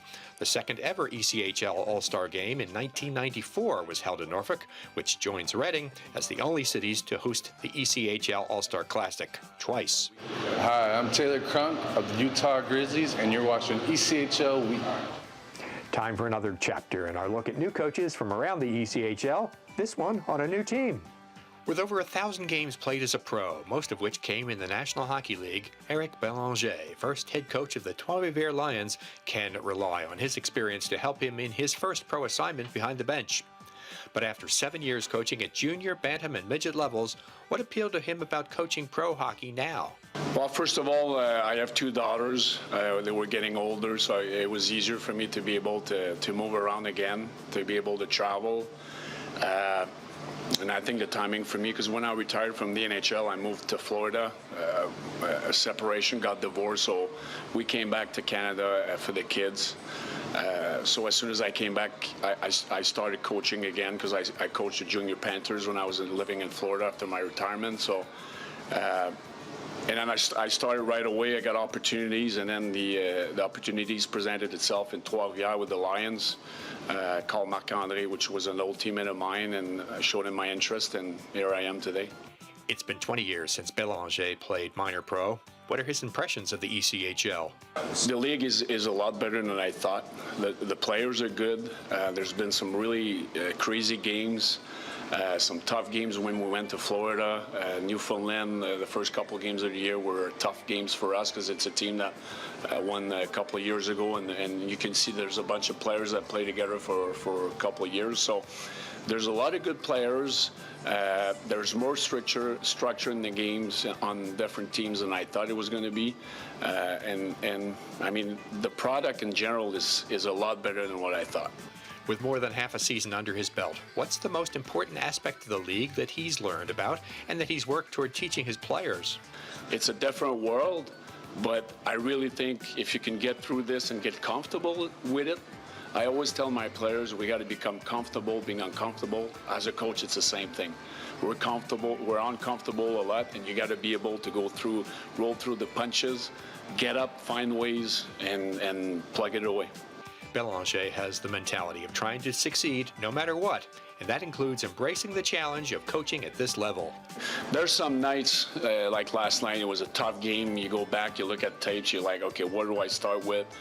But it's the beauty of you wake up today, you're making a game plan, you have curveballs throwing left and right at you. It's how you can regroup, how can you stay focused and don't get caught up in getting negative with everything that's going on. We have to find solutions. We have to help the players to perform the best abilities they can, and hopefully the result will come.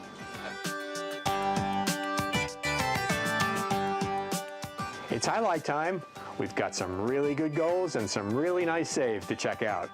We start with Allen's Spencer Osachuk, getting some help from an Idaho defender, which turns his intended pass into a deflected into the net goal. And it went in. Osachuk with the goal with 4:32, the first power play goal of the game. Eagle eye is the term we'd use to describe this Matheson Acapelli shot, which helps Kalamazoo hold a lengthy losing skid with a win over Tulsa. Acapelli just snuck one from about 7 feet on the goal line and just put it top shelf, and the K-Wings are now leading 4-1. The Swamp Rabbits show some determination in earning this overtime game winner. It takes 4 attempts, but finally Greenville's Brett Kemp taps the puck home past Orlando's Brad Barone. In overtime.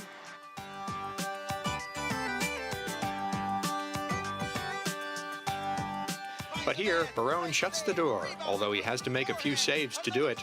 This hard work led to a Solar Bears shutout victory in Jacksonville.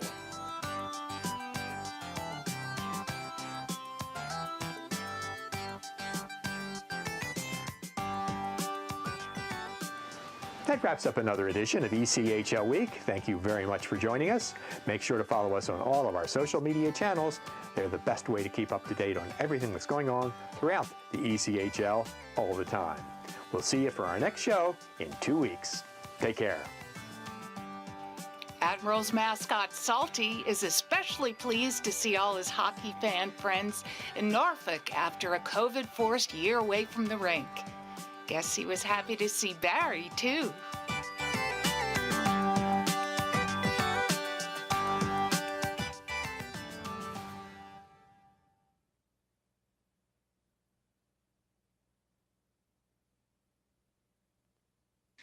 The Jacksonville Icemen offer discounted tickets for groups of 10 or more. Whether it's a company outing, a group from your school or church, or just a gathering of friends, the Icemen can help you set up a night of fun at a discounted cost. Other benefits include an intermission ride on the popular Fan Zam, a post-game group photo, or take a shot on net after the game. Ticket fundraisers are also available. For more information, contact the Icemen office at 904-602-PUCK. That's 904-602-7825, or visit us online at jacksiceman.com. Icemen Hockey. Feel the freeze. Best Bet Jacksonville and Orange Park are open and excited to bring you the best in poker, simulcast wagering, cocktails, sushi, and more. Visit bestbetjacks.com for more information. Best Bet. Experience the best. The Jacksonville Icemen are always looking to give back to the communities of North Florida. The team offers a ticket fundraising program that many local nonprofits and schools and charitable organizations can take advantage of. The program is simple. Your organization sells tickets to an Icemen home game, and a portion of each ticket purchase will go directly to your cause. This is a fun and easy way to raise money and gain exposure for your organization or school. For more information, contact the Icemen office at 904-602-PUCK. That's 904-602-7825, or log on to jacksiceman.com. Just be in control. With free interest checking and great digital tools, Community First makes smarter banking simple. Add an account at justbeyourself.com. Community First Credit Union. Just be yourself. Federally insured by NCUA. NHL players have amazing talent, and some of the very best developed right here in the ECHL. Beagles in, he scores. Now, follow all your favorite ECHL alumni every night on NHL Network's primetime hockey show, NHL Tonight. Both teams recognize how big this matchup is. Fire save by Dubin. Rebound. Goosebump stuff. NHL Tonight, every night 6 Eastern on NHL Network. Hi, everyone. This is Allie McDeal from the Best Bet Poker Rooms. Experience the popular Vegas-style game, Fortune Pai Gow Poker. Both locations are now playing face-up Pai Gow. It's more fun to play than ever. You could win up to $25,000 on a single $5 bet. Come play at either Best Bet location today. What is your role in the fight against cancer? The answer could be as simple as driving your car. For many cancer patients, getting to and from treatment is one of their toughest challenges. The American Cancer Society needs volunteer drivers to help provide transportation for people in your community. Through the gift of a lift in your car, you can help patients take one more step in the road to recovery. Get in the driver's seat in the fight against cancer. To find out more, call your American Cancer Society at 1-800-227-2345 or visit cancer.org.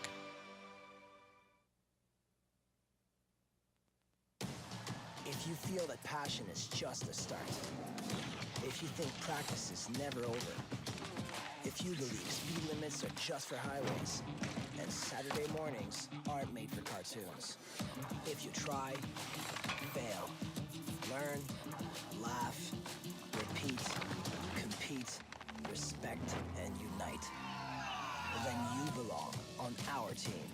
Join now at team.ccmhockey.com. We are back in downtown Jacksonville, the Publix rink at the VyStar Veterans Memorial Arena. Arlie Johnson with you, joined by Alex Reed. We are just about set for the start of the third period on this cancer awareness game. They just had a Luminaria ceremony here, Reader. And as always, the Icemen do things the right way on and off the ice. Yeah, it was great little ceremony here, and really everybody was reined in their seats and really were paying attention. And we had that quietness where, hey, we're having a lot of fun here at the hockey game, but there are some serious things that we deal with in life, and everybody was reflecting. Cancer's been something that's affected so many, whether someone themselves have had it or they know somebody, a friend or a loved one, and so it's something that's affects a lot of people, and it's good that they do these things to create that awareness and support organizations that support those that are dealing with it and have it, and hopefully one of these days we have that cure. We certainly would love that. I would fight for my Uncle Dennis Zerkel, among others, and I know everybody has their own that would want to do the exact same thing. And so with that, now we have to try and change gears from a very touching intermission to what now becomes third period hype time for the Jacksonville Icemen, and they need the hype right now. They're down 1-0. Greenville is really muddling up this game. That's a compliment. I don't mean that in a negative way. They're muddling up the game. They took the lead early, and they're not allowing much room for the Jacksonville Icemen to breathe in their offensive end right now. No, they really aren't. They're doing a really good job defensively here, and that's really been a key to this game. Here for the Swamp Rabbits. Again, much better effort defensively, and it's paying off right now. I mean, both teams are sitting with 14 shots heading into the start of this third period, and it's a 1-0 game. And the Icemen, despite maybe they had the best period was maybe their first period where they had the majority of the chances, Ingham really hasn't been tested much at all. The Greenville Swamp Rabbits have done an excellent job and just kind of keeping the Icemen to the outside. And it's the Swamp Rabbits into the zone immediately, but a centering feed is poked away by Jacksonville. And the Icemen skate through center ice. Lynch with it over the blue line. He'll try to drop it for Martin, but it's picked off by Zimmer. Tries for the home run pass, but it's picked off by Travis Howe and the Icemen. Howe leads the rush. Right wing circle. Throws it on net. Save is made. Rebound is loose. Berzola, can he get a piece of it? No. Howe with a forehand. Turned aside by Ingham, as Howe had a great opportunity there to try and tie it up in the opening 30 seconds. Swamp Rabbits play it to center ice. Bouncing puck. Zimmer is offside for Greenville, and the draw will be out in the neutral zone. Greenville did outshoot Jacksonville 10-6 in that second period, but nobody scored. And now it comes down to the Icemen in the final 20 minutes here, trying to equalize things or better. Jacksonville does have 5 wins this year when trailing after 2 periods of play. And as for the Swamp Rabbits, they have lost 3 games this year when leading after 2 periods. Lost 3 in regulation, that is, plus a couple more in overtime. Greenville at their own line. It's Parcells. Ahead for McDonald. It redirects into the Jacksonville end. Circling the back of his cage for Jacksonville is Sean Giles. Can't clear the zone, though. Rawhauser holds it in. McDonald will swing it to the near side for Dallas Gerads. Trying to get a piece of it with a stick with Sanchez. Puck squirts free for Ethan Zapula for the Icemen. Good outlet pass to Howarchuk. He's trying to utilize his speed through center ice. Looking for Sanchez, knocked away, cleared out by Greenville. Here they come again, 2-on-2. McDonald playing it underneath for Gerads. Gerads on his backhand. Spinning away from Fortunato. He'll play it for McDonald, then to the line for Russell. Comes back behind the net for Jolie. Jolie to the half boards, near side. Gives it up there. An interception from the Icemen and James Sanchez. He'll curl back to his own line to maintain possession and give himself a little more space. Fortunato ahead.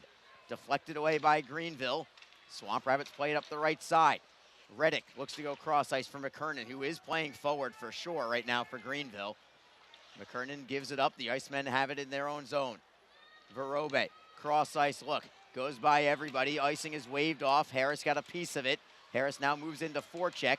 McCallchuk is there also. Looking to play it around the wall is Connor Baldwin, but the Icemen get the turnover. It is Harris. Nice shift around the man. To the high slot. Rister in a screen. Blocked in front. Rebound is cleared towards the line. Hadfield trying to hold it in. Unable to do so.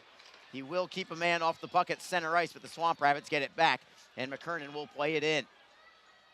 17:31 to go in the third period. 1-0 at Greenville. Jacksonville still looking to find the answer that will beat Jacob Ingham. Ingham behind his own net as the Icemen get a line change on the fly. It's Lalonde for the Swamp Rabbits. Feeds it to the right for Coughlin. Coughlin indirect up the boards, deflected away and out of play. It goes over the glass and into about the third or fourth row there. And we'll have a center ice face-off. Good bid in the opening shift of this period from the Icemen and Travis Howe. This place would erupt if Howe is the one who ends up figuring in this scoring to try and tie this one up. Yeah, certainly would. People be fired up, and I would love to see his reaction. He plays with so much emotion. He would have been just as ecstatic here, but certainly possible. Who knows? Ingham stick handling himself up the wall. The Icemen get the steal, only to give it right back up. It is Zimmer for the Swamp Rabbits with Kemp. Zimmer chips in. Kemp is first on it. Around the boards we go. Coughlin, left wing corner, into the slot, all alone. It was Zimmer. Puck is loose. It squirts behind the net. The Icemen were fortunate that that pass was on Zimmer's backhand and not his forehand. Otherwise, Zimmer may have put it away for his second of the day. Now it's Jacksonville trying to get a loose puck in the offensive zone. Not to be. Zimmer gets it back. He'll play it back to the Jacksonville line. Here come the Icemen. Elmer trying to go wide on Parcells. He'll take it into the corner and try the opposite side. Howarchuk gives chase against it. He'll block it at the near side boards, but the Swamp Rabbits have it again. Parcells, outlet pass goes by everybody. This will be icing, and the draw will come back into the Greenville zone. 16:11 on the clock. Reader, what's it going to take right now? Jacksonville's not had a whole lot of grade A chances tonight. What's it going to take to try and get the first one on the board? Well, Greenville's doing a good job keeping the Icemen up high into the outside. I think the Icemen need to get some traffic in front of Ingham, and if that's where you're going to get your shots from the outside and from up high, they need to take those, but with traffic in front. You screen the goaltender or get maybe a redirection. It seems as how maybe they're going to have to do it because you're right, there's not much in the middle in the slot, and when there is, there's not many second chance opportunities there to go with it. So I think just get some traffic to the net and hope for a tip, a redirection, or a screen shot to go in. And again, it only takes one right now. Puck is in the neutral zone. Fortunato tries to knock it free, and he does. It's Sanchez for Howarchuk. Winds and slams a slapper on Ingham, who makes the save. Rebound comes for Greenville. Not too often you get a left winger coming down the left side and unleashing a slapper like he did, but Howarchuk let one rip like his dad used to. Yeah, and that's one way to do it too. I mean, hey, that was all right. You know, he had some space and time and wind up a big good shot that time with a lot of speed and zip to it, and Ingham, though, able to make the stop on that one, unfortunately, for Jacksonville. Here comes Harris. Gains the red line before playing it in deep. Swamp Rabbits swing it around the boards. Verobe couldn't handle it. Greenville does. It's McDonald cross ice, picked off by Hadfield. Some good edge work around a couple of men, but the Swamp Rabbits get a steal. Jolie, center, tries to shoot. Verobe got a piece of it. Good stick there from Pavel Verobe, not allowing D'Artagnan Jolie to get that shot on goal. Yeah, if he doesn't get that stick down, then Jolie's going to have a good opportunity to get a much better opportunity on Williams. This one deflected up and out of play. So good job there to just stay with the play. And again, that's so key. You know, they talk about getting back. And that time he maybe got beat on a play, but he continued to press back. And just by getting back and getting enough on that stick to deflect it, that was a big play. Draws to the left of Charles Williams. Jacksonville has all 4 shots on goal in this period, and here come the Icemen again, quickly out of their end. It's Lodermeyer, cutting to the outside on Lalonde, taking it into the corner, can't center. It'll go behind the net. Harris is on it. Harris cannot feed the line. He'll get it back, however, turning and chipping it up the wall. It is Lodermeyer losing it to the Swamp Rabbits, and Johnny Coughlin at the line, unable to hold it in where the Icemen, they get the steal at center, however. McCallchuk couldn't get it back. A good back check from Ben Freeman. And Jacksonville gets it again. They got to be careful. There's not too many men. It was not. And the Icemen still have possession. Zach Berzola from center ice. Wristing it in, cross corner. Berzola had a very spirited fight in the first period that we thought was going to charge up the team and the crowd. And it did. It just hasn't resulted in a goal for Jacksonville. Greenville gets it back behind their own net. Parcells swings it around the wall. Slapped out of the zone by McKernan. Will it be icing? No, it doesn't reach the goal line. We'll play on. Giles around the boards. It's Craig Martin left side. Pass is blocked. It comes out to center for Greenville and Adam Parcells. Parcells knocks it in. Jacksonville's first on the puck. Fortunato behind his own net. Cuts to the right. Shifts away from McKernan. Nearly lost it to McKernan. Well, referee actually ran a pick for Fortunato. Worked out brilliantly. And Fortunato, I think he did that on purpose. I think he used them as that little pick play, little the screen there. Just got McKernan to run right into him. Howe with a soft flip into the zone. Greenville's on it first. Lynch on the forecheck. Rawhauser on his backhand. Softly up the right side. Greenville breaks out of their zone. Not much further than that. Penalty coming. This is on Jacksonville. Cross-checking is the call, and I think it's going to be on Luke Lynch. 13-14 to go in the third period. Greenville's on top 1-0. They've got a power play on the backside of this break. This is Jacksonville Icemen hockey. Tonight's game is brought to you by the ECHL, celebrating its 34th season of affordable family entertainment. The ECHL would like to recognize the following league sponsors: AMI Graphics, official signage provider; Athletic Knit, official jersey supplier; Baron Rings, official championship ring supplier; BFL Canada Insurance and Sutton Special Risk, sponsors of the 2022 ECHL Hall of Fame induction ceremony; Flow Sports, the exclusive streaming provider of the ECHL; Geico, official auto insurance of the ECHL; The Fairley Group, official commercial insurance provider; Handbid, the official mobile auction app; Honig's, the official partner of the ECHL officiating team; Howie's Hockey Tape, official hockey tape and lace provider; In Glasgow, official puck provider; My Grey Group, your source for game-worn jerseys; Sideline Swap, official online marketplace of the ECHL; and Warrior, exclusive on-ice equipment provider of the ECHL and title sponsor of the 2022 ECHL All-Star Classic. Catch all of the ECHL action live in high definition by logging on to flowhockey.tv. Power play for Greenville, their third of the day. They lead 1-0. The Icemen have got to have this one and at least stay within the one. 13-14 to go in the third period. Swamp Rabbits win the faceoff. It's Rawhauser, left point for Zimmer at the half boards. McDonald underneath. He'll swing it around to the point for Brett Kemp, who's a fourth forward on the ice. To the line, it's Rawhauser at the right side. Kemp plays it underneath. Giraz to the forehand, slips one wide. Lodermeyer hustles after it against a double team. Tries to find an open teammate. Crazy bounce, but it belongs to the Icemen, and they will play it just over the line and out. It's a weird bounce, but it did go Jacksonville's way, and now here comes the Icemen, one-on-one shorthanded. Martin beats a man, tries to get the shot away, couldn't do it. He'll kill some time instead. It was well defended by Rawhauser. Still a minute 18 to go on the power play for Greenville. Kemp behind his net, defended by Martin. Zimmer now behind the net for Coughlin. Greenville is slow to develop, just getting out of their own zone right now. Zimmer finally gets it to center ice. He'll feed Kemp over the blue line. They are onside. Kemp stops at the half boards. He's double teamed. Gets it back. The Icemen try to get the steal. It is loose. Comes free for the Icemen. They'll clear it out. Getting the clearing attempt there was Giles. Ingham will play it ahead to Coughlin, but he'll circle right back in front of his netminder. Down to 40 seconds to go on the power play for the Swamp Rabbits. Coughlin from center, rimming it around. Goes by everybody. Stays in the zone. Jacksonville behind the net. Giles double teamed, trying to pin the puck against the wall and at least kill a few more seconds off the clock. Squirts free to an open side. Hadfield gets there, swings it around to the line, held in by Coughlin. Bouncing puck, foot race for the puck.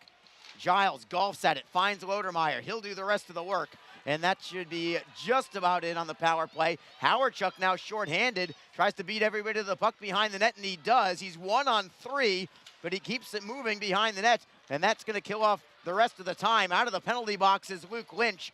We are at 5-on-5, an excellent penalty kill from the Icemen. Now Jacksonville wants to steal in the offensive zone.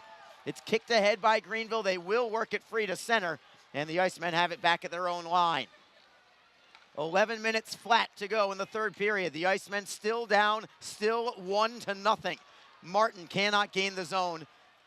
Berzola gets it back. He'll drift to his own blue. Berzola for Martin.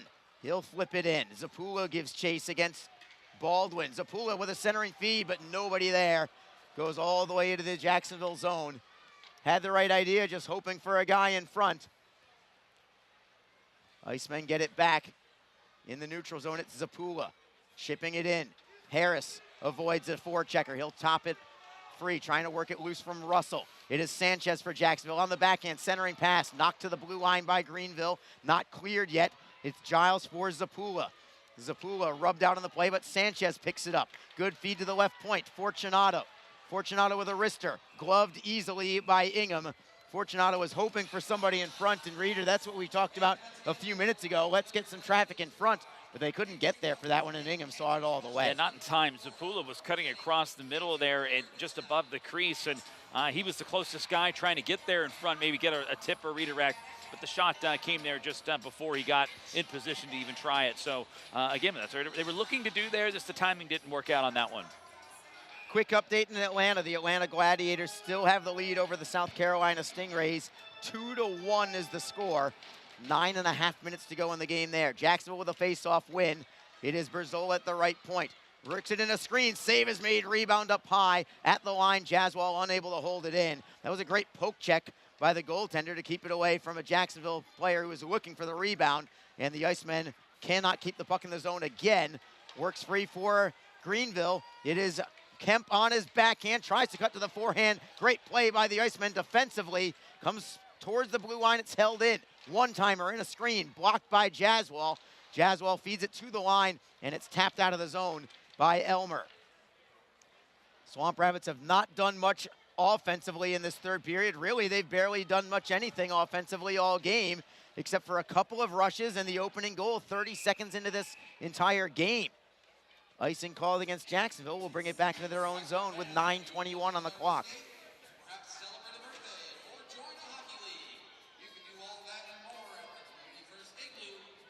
Face off to the right of Charles Williams. Ingham has a shutout going right now. Yeah. I'm just still. Yeah. 19 shots for Jacksonville. Yeah, it's unbelievable here today. It's just trying anything right now to get that first one to go in. Only takes one. The Icemen, I'm sure, will be just fine sending this one to OT and taking their chances. Yeah. Well, I'd actually really like Jacksonville's chances if it can get to overtime. I do, because too. right now, Greenville's just trying to bottle things up in front of their netminder and keeping everything on the perimeter. If you get to 3-on-3, you're not going to have that luxury. There's going to be so much open ice out there, but the Icemen have to get that far in order for that to be an advantage for them, I think. Icemen do win the faceoff at center ice. It's Elmer tapping it away from one man, but not by another. Greenville plays it to the Jacksonville line. And it's Pavel Verobe, cross ice, D to D for Hadfield. Verobe gets it back.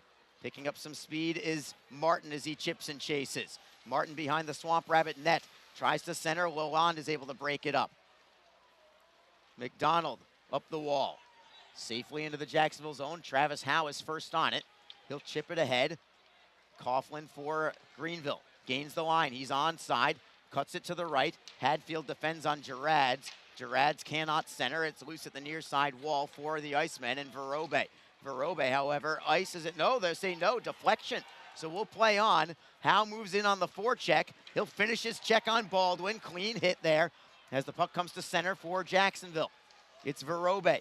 A drop pass for Harris. Harris is over the line. Cuts to the inside. Great move by Harris. Centering pass.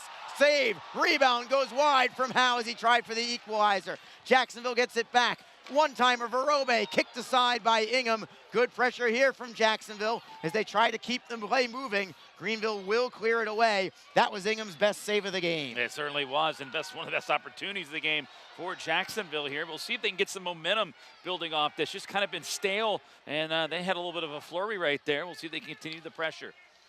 Back at center ice, it is McCallchuk. Tries to play it in deep. He keeps the play moving in the slot, gets to the forehand, and he pops it over the crossbar. He gets it right back. It is Howardchuk at the blue line. Cross ice, Giles. Rister is easily gloved by Ingham. And we'll take a break with 7:34 to go. Still 1-0 Greenville. And time is running short for the Icemen. This is Jacksonville Icemen hockey. Don't forget, this game is being streamed live around the world today.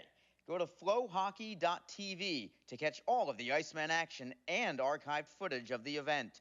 Flow Hockey is the live streaming home for the Icemen. Get the Flow Sports iOS and Android apps to watch the event live and on the go. Upgrade to a pro subscription and you can gain access to premium content on all Flow Sports sites. This includes more than 1,000 live events, original documentaries, exclusive training and technique videos, and much more. Follow Flow Hockey on Twitter, Facebook, Instagram, and YouTube to get the latest news and updates from the Icemen and other upcoming Flow Hockey events. Flowhockey.tv, the new streaming home of the Jacksonville Icemen and the ECHL. Just be positive. Your Community First Mortgage champions make sure you get a great rate, a quick close, and can save you about $3,000 in closing costs. Apply at communityfirstfl.org. Community First Credit Union. Just be yourself. Federally insured by NCUA, Equal Housing Lender. Just 7:34 remaining in the third period. The Icemen continuing to bang on the door. They're out shooting Greenville in this period 7-1, but they are still down 1-0. Jacob Ingham still looking for the shutout in his first game against Jacksonville this season. Faceoff is in the Swamp Rabbit zone, but Greenville controls and skates out. It's Gerrads gaining center. He'll play it behind the Jacksonville net. Icemen are first on it. Howardchuk flipping it up the right side. Stolen by Gerrads. Coming back in is Gerrads. Rister goes wide to the short side. Lodermeyer tries to golf it out. It rolls to the blue line. Here come the Icemen. Maybe a 2-on-1. McCallchuk cuts it into the slot. Rister, and a great save again by Ingham. Rebound for Lodermeyer. Lodermeyer, top of the left circle. Plays it to the line. Giles, a one-timer. Save. Rebound. Another save by Ingham as McCallchuk puts his head to the sky, wondering how did that not go in. Jacob Ingham, 3 saves in a sequence, and the Icemen continue to pressure, and they just cannot find the range.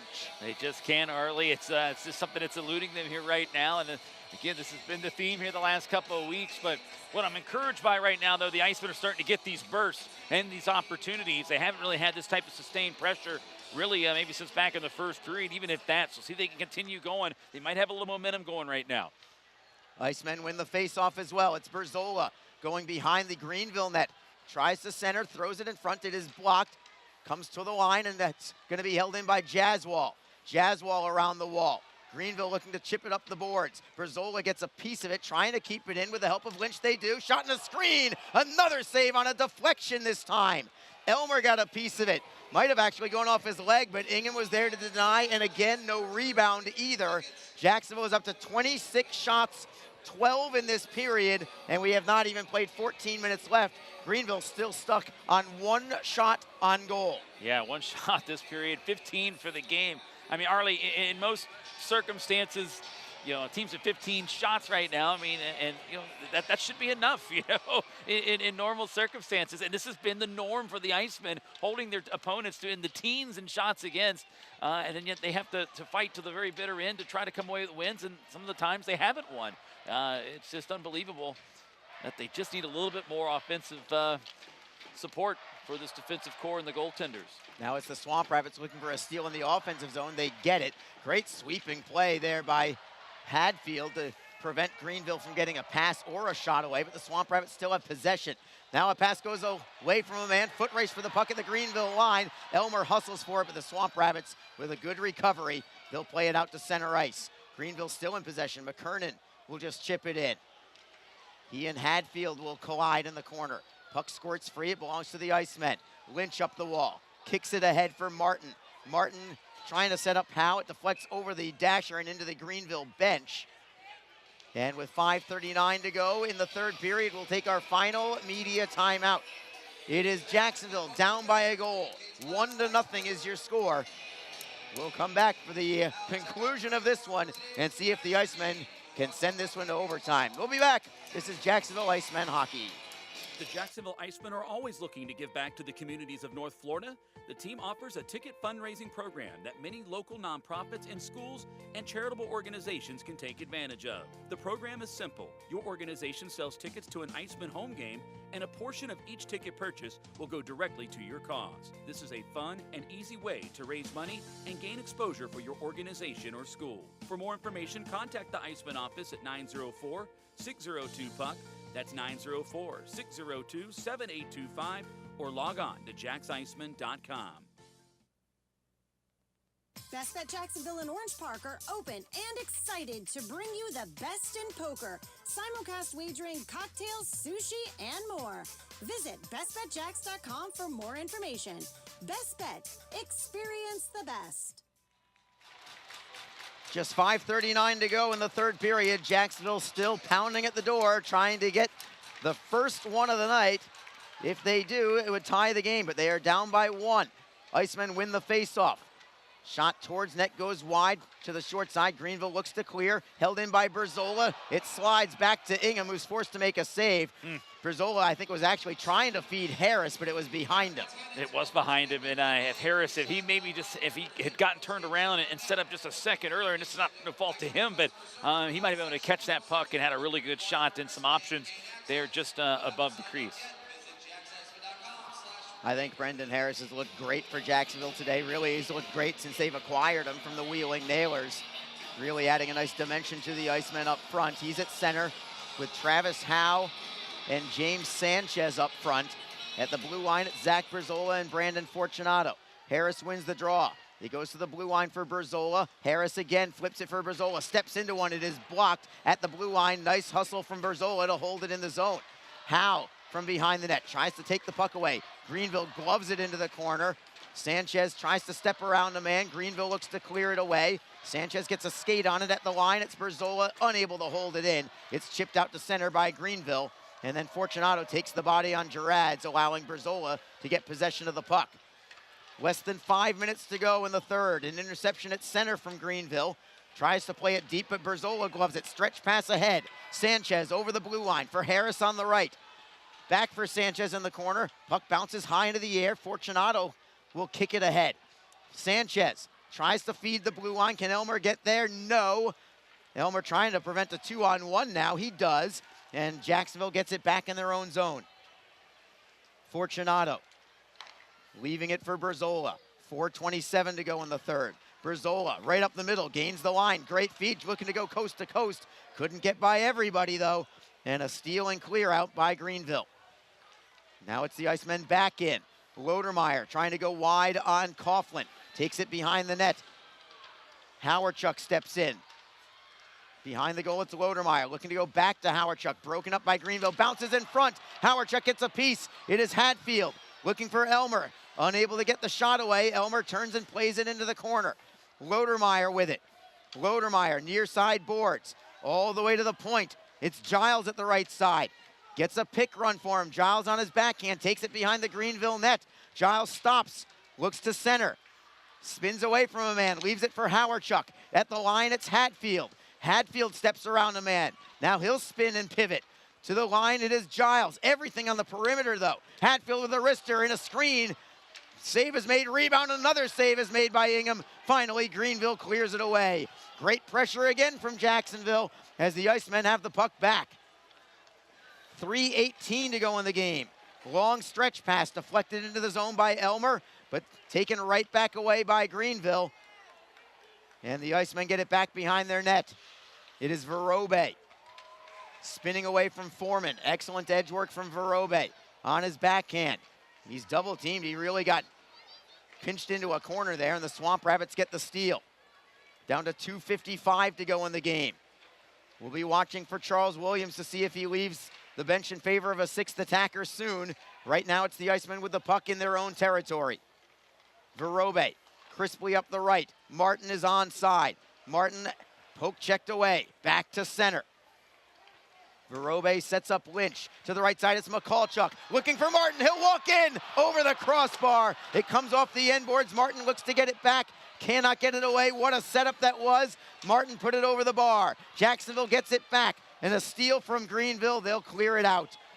Williams is still in net. Jacksonville's back into the zone. Verobe, slapper and a screen is blocked. Verobe will keep it in, only to see Adam Parcells give it up. Jacksonville steals it at the line. Verobe with a save made by Ingham on the one-timer. McKernan plays it ahead and out. Williams is still in net. Less than 2 minutes to go. Jacksonville down 1-0. It's Verobe for Berzola. Berzola with speed up the right wing. Steps around a man. Looks to go around another. He'll leave it for Sanchez. Sanchez into the corner. Looks to feed it to the point. Hadfield is there. Shipping it up the wall. Sanchez takes the body. Williams is still in net right now. I'm surprised. Jacksonville at the blue line cannot keep it in. They get it back with 1:27 to go in the game. Sanchez deflects into the zone. Greenville again first on the puck. Coughlin up the wall. Held in by the Icemen.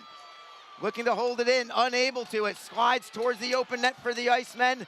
It goes wide of the net. 1:10 to go in the game. Hadfield for Jacksonville. Cross ice. Greenville unable to clear. Harris centering feed. Howe is out there in front. As the Icemen try to keep it in, the Swamp Rabbits will ice the puck. Clock stops with 54.9 seconds to go. And we'll see if the Icemen can get that ever-elusive final minute equalizer. It seems to be ever elusive here, and again, this surge here, the Icemen now have 30 shots, Arlie. They have been all over Greenville here. They've been knocking on the door, set up some good chances there. I want to go back to that chance by Martin. Just shot it high, didn't even get it on goal. He was right there. You've got to convert and at least get it on goal and test the goaltender in that situation. And I know he's been that guy. He's leading the team in goals, so scoring goals isn't a problem for him, but the team needs to lean on the guys that are scoring the goals, the guys like Elmer and Martin right now that are here, and that's a situation with Martin. I know he would love to have that chance back. Just shot it high on that breakaway chance one-on-one with Ingham. That's one that might haunt him a little bit later here today if the Icemen can't tie this thing up here. Yeah, that's the guy that you would want in that situation. And a great play by Vlad Mikulchuk to spring him free for that breakaway. It developed quickly, and the next thing you know, Martin was in alone. But again, tried to be too fine. And we've been in that situation before, Reader, where Jacksonville, they get frustrated in the third period when they haven't scored, and they try to have almost too much of a pinpoint accuracy mentality, where they're either going right into the midsection of the goaltender or they're putting it wide of the net. They've outshot Greenville in this period 16-1. But still, no goals. Unreal. Faceoff is in the Greenville zone. Jacksonville has 6 skaters on the ice with an empty net behind them. Jacksonville wins the draw. At the line, Verobe, wrister. Save is made, rebound into the corner. Rawhauser is able to clear it out towards an empty net, and it's in. And that's it. An empty net goal for Greenville with 43.8 seconds to go. Brett Kemp is going to get the insurance tally for Greenville. And the Icemen, despite numerous situations where they have heavily outshot their opponents in the third period, cannot find ways to score.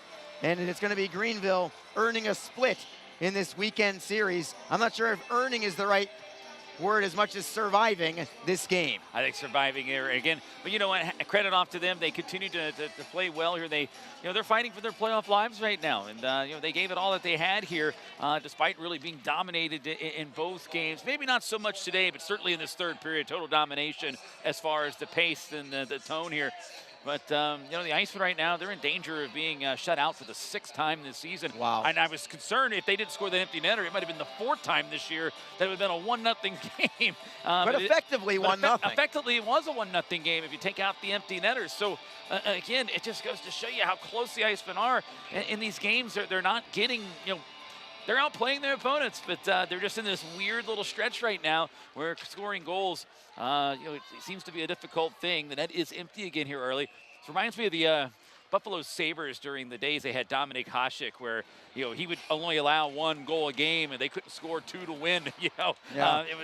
He didn't have the offensive support, but that seemed to be a regular thing with those clubs back then. But right now this is it. The Icemen they're gonna have to keep pressing, and especially heading into a very important week coming up.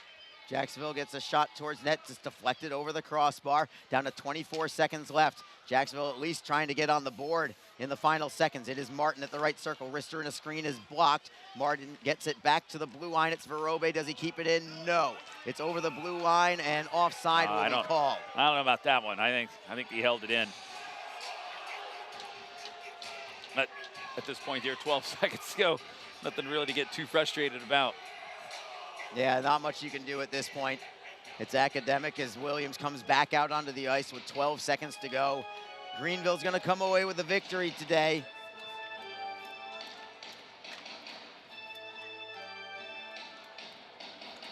Lodermeyer on the draw.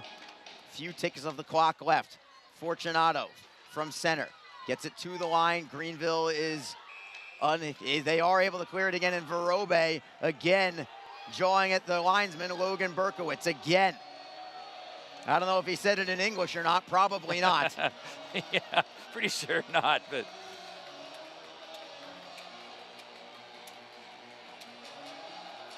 So the Icemen, as the puck is down and the final seconds tick away, this one is over. Your final score today is going to be 2-0. Greenville with the victory. Jacksonville outshot Greenville in the third period, 16-2, but they are unable to score. And it's the Swamp Rabbits getting the win today. Jacksonville with the loss, 32-19, 2-2. It's also gone final in Atlanta. The Gladiators have won 3-1, the final score there. So unfortunately, Atlanta picks up a pair of points on Jacksonville today. Atlanta now in first place on their own with 74 points. Jacksonville 6 points behind Atlanta. They do have 2 games in hand on the Gladiators, and it sets up a incredible 2-week stretch here for the Icemen. Starting on Wednesday, Reader, 6 straight games, either against the first place Atlanta Gladiators or the second place Florida Everblades. It starts Wednesday in Florida. Yeah, and it just comes at that stretch comes at a difficult time right now where Jacksonville just, again, playing well defensively, very sound, but again, they're having a tough time with the goals. And I know we keep harping on it, but it is a factor, Arlie. It's something that is, concerning for the team coming down the stretch because, they didn't get any points here today. But, they're going to be in a lot of close games as this goes on, as they're competing. And then, hopefully what they hope would be the playoffs as well. And, this is a situation where, they're going to have to find ways to get some more goals here. But this is tough. It really, really is. And this club, they'll get it back together. Again, sound defensively, 16 shots on the board here today for Greenville. That was it. And usually that's going to be enough, but not lately. And this club just going to have to keep pushing through. They'll have to figure it out one way or another. At least they're going to be in every game. We certainly know that. The defense is strong. 100%. The goaltending is stout. Has been all season long. The tandem of Charles Williams and Francois Broussard. And I guess at this point we will call it a tandem now that Justin Kappelmaster is not here anymore. Tyler Wall is out for the season, for those who didn't know that or weren't aware. So these are the two ride or dies for the Icemen. They've been fantastic. The defense has been fantastic, but the offense at times does get tied up, and today was another one of those days. And we'll see if Jacksonville can regroup in Florida, where they have been unbeaten this year. They're 3-0 in Florida, and it's going to be one final trip to Estero for the season for the Icemen. It's going to be Wednesday evening. Reader, you'll be on the call for that one. A big game for Jacksonville on the road, where the Icemen have won 6 in a row on the road, and they'll try to extend that road winning streak Wednesday evening. That will do it for this broadcast. Thank you, of course, to Gemstone Media. Thank you to our off-ice crew led by Kate Truslow yet again.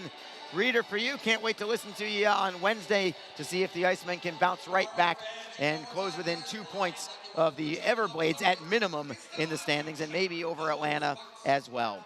Yeah, it's a big week coming up here, big time week here, and the fans, they're going to get their money's worth. I think next weekend we're going to have a very fun, high compete series next week against the Atlanta Gladiators, and 3 games in 3 days, all here on home ice.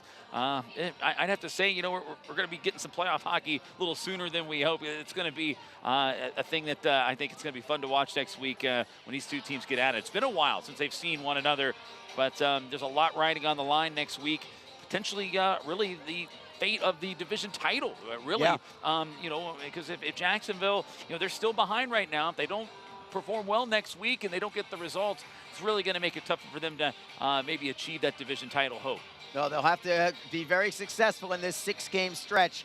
Stay tuned. Be here at the arena. Listen in on Mixler. Tune in on flowhockey.tv. Whatever you choose to do, make sure you are keeping up with the Jacksonville Icemen as they do fall today. Final score, Greenville 2, Jacksonville nothing. We'll be with you again on Wednesday evening. For Alex Reed, this is Arlie Johnson saying good evening. And despite the result, this was a great night for hockey.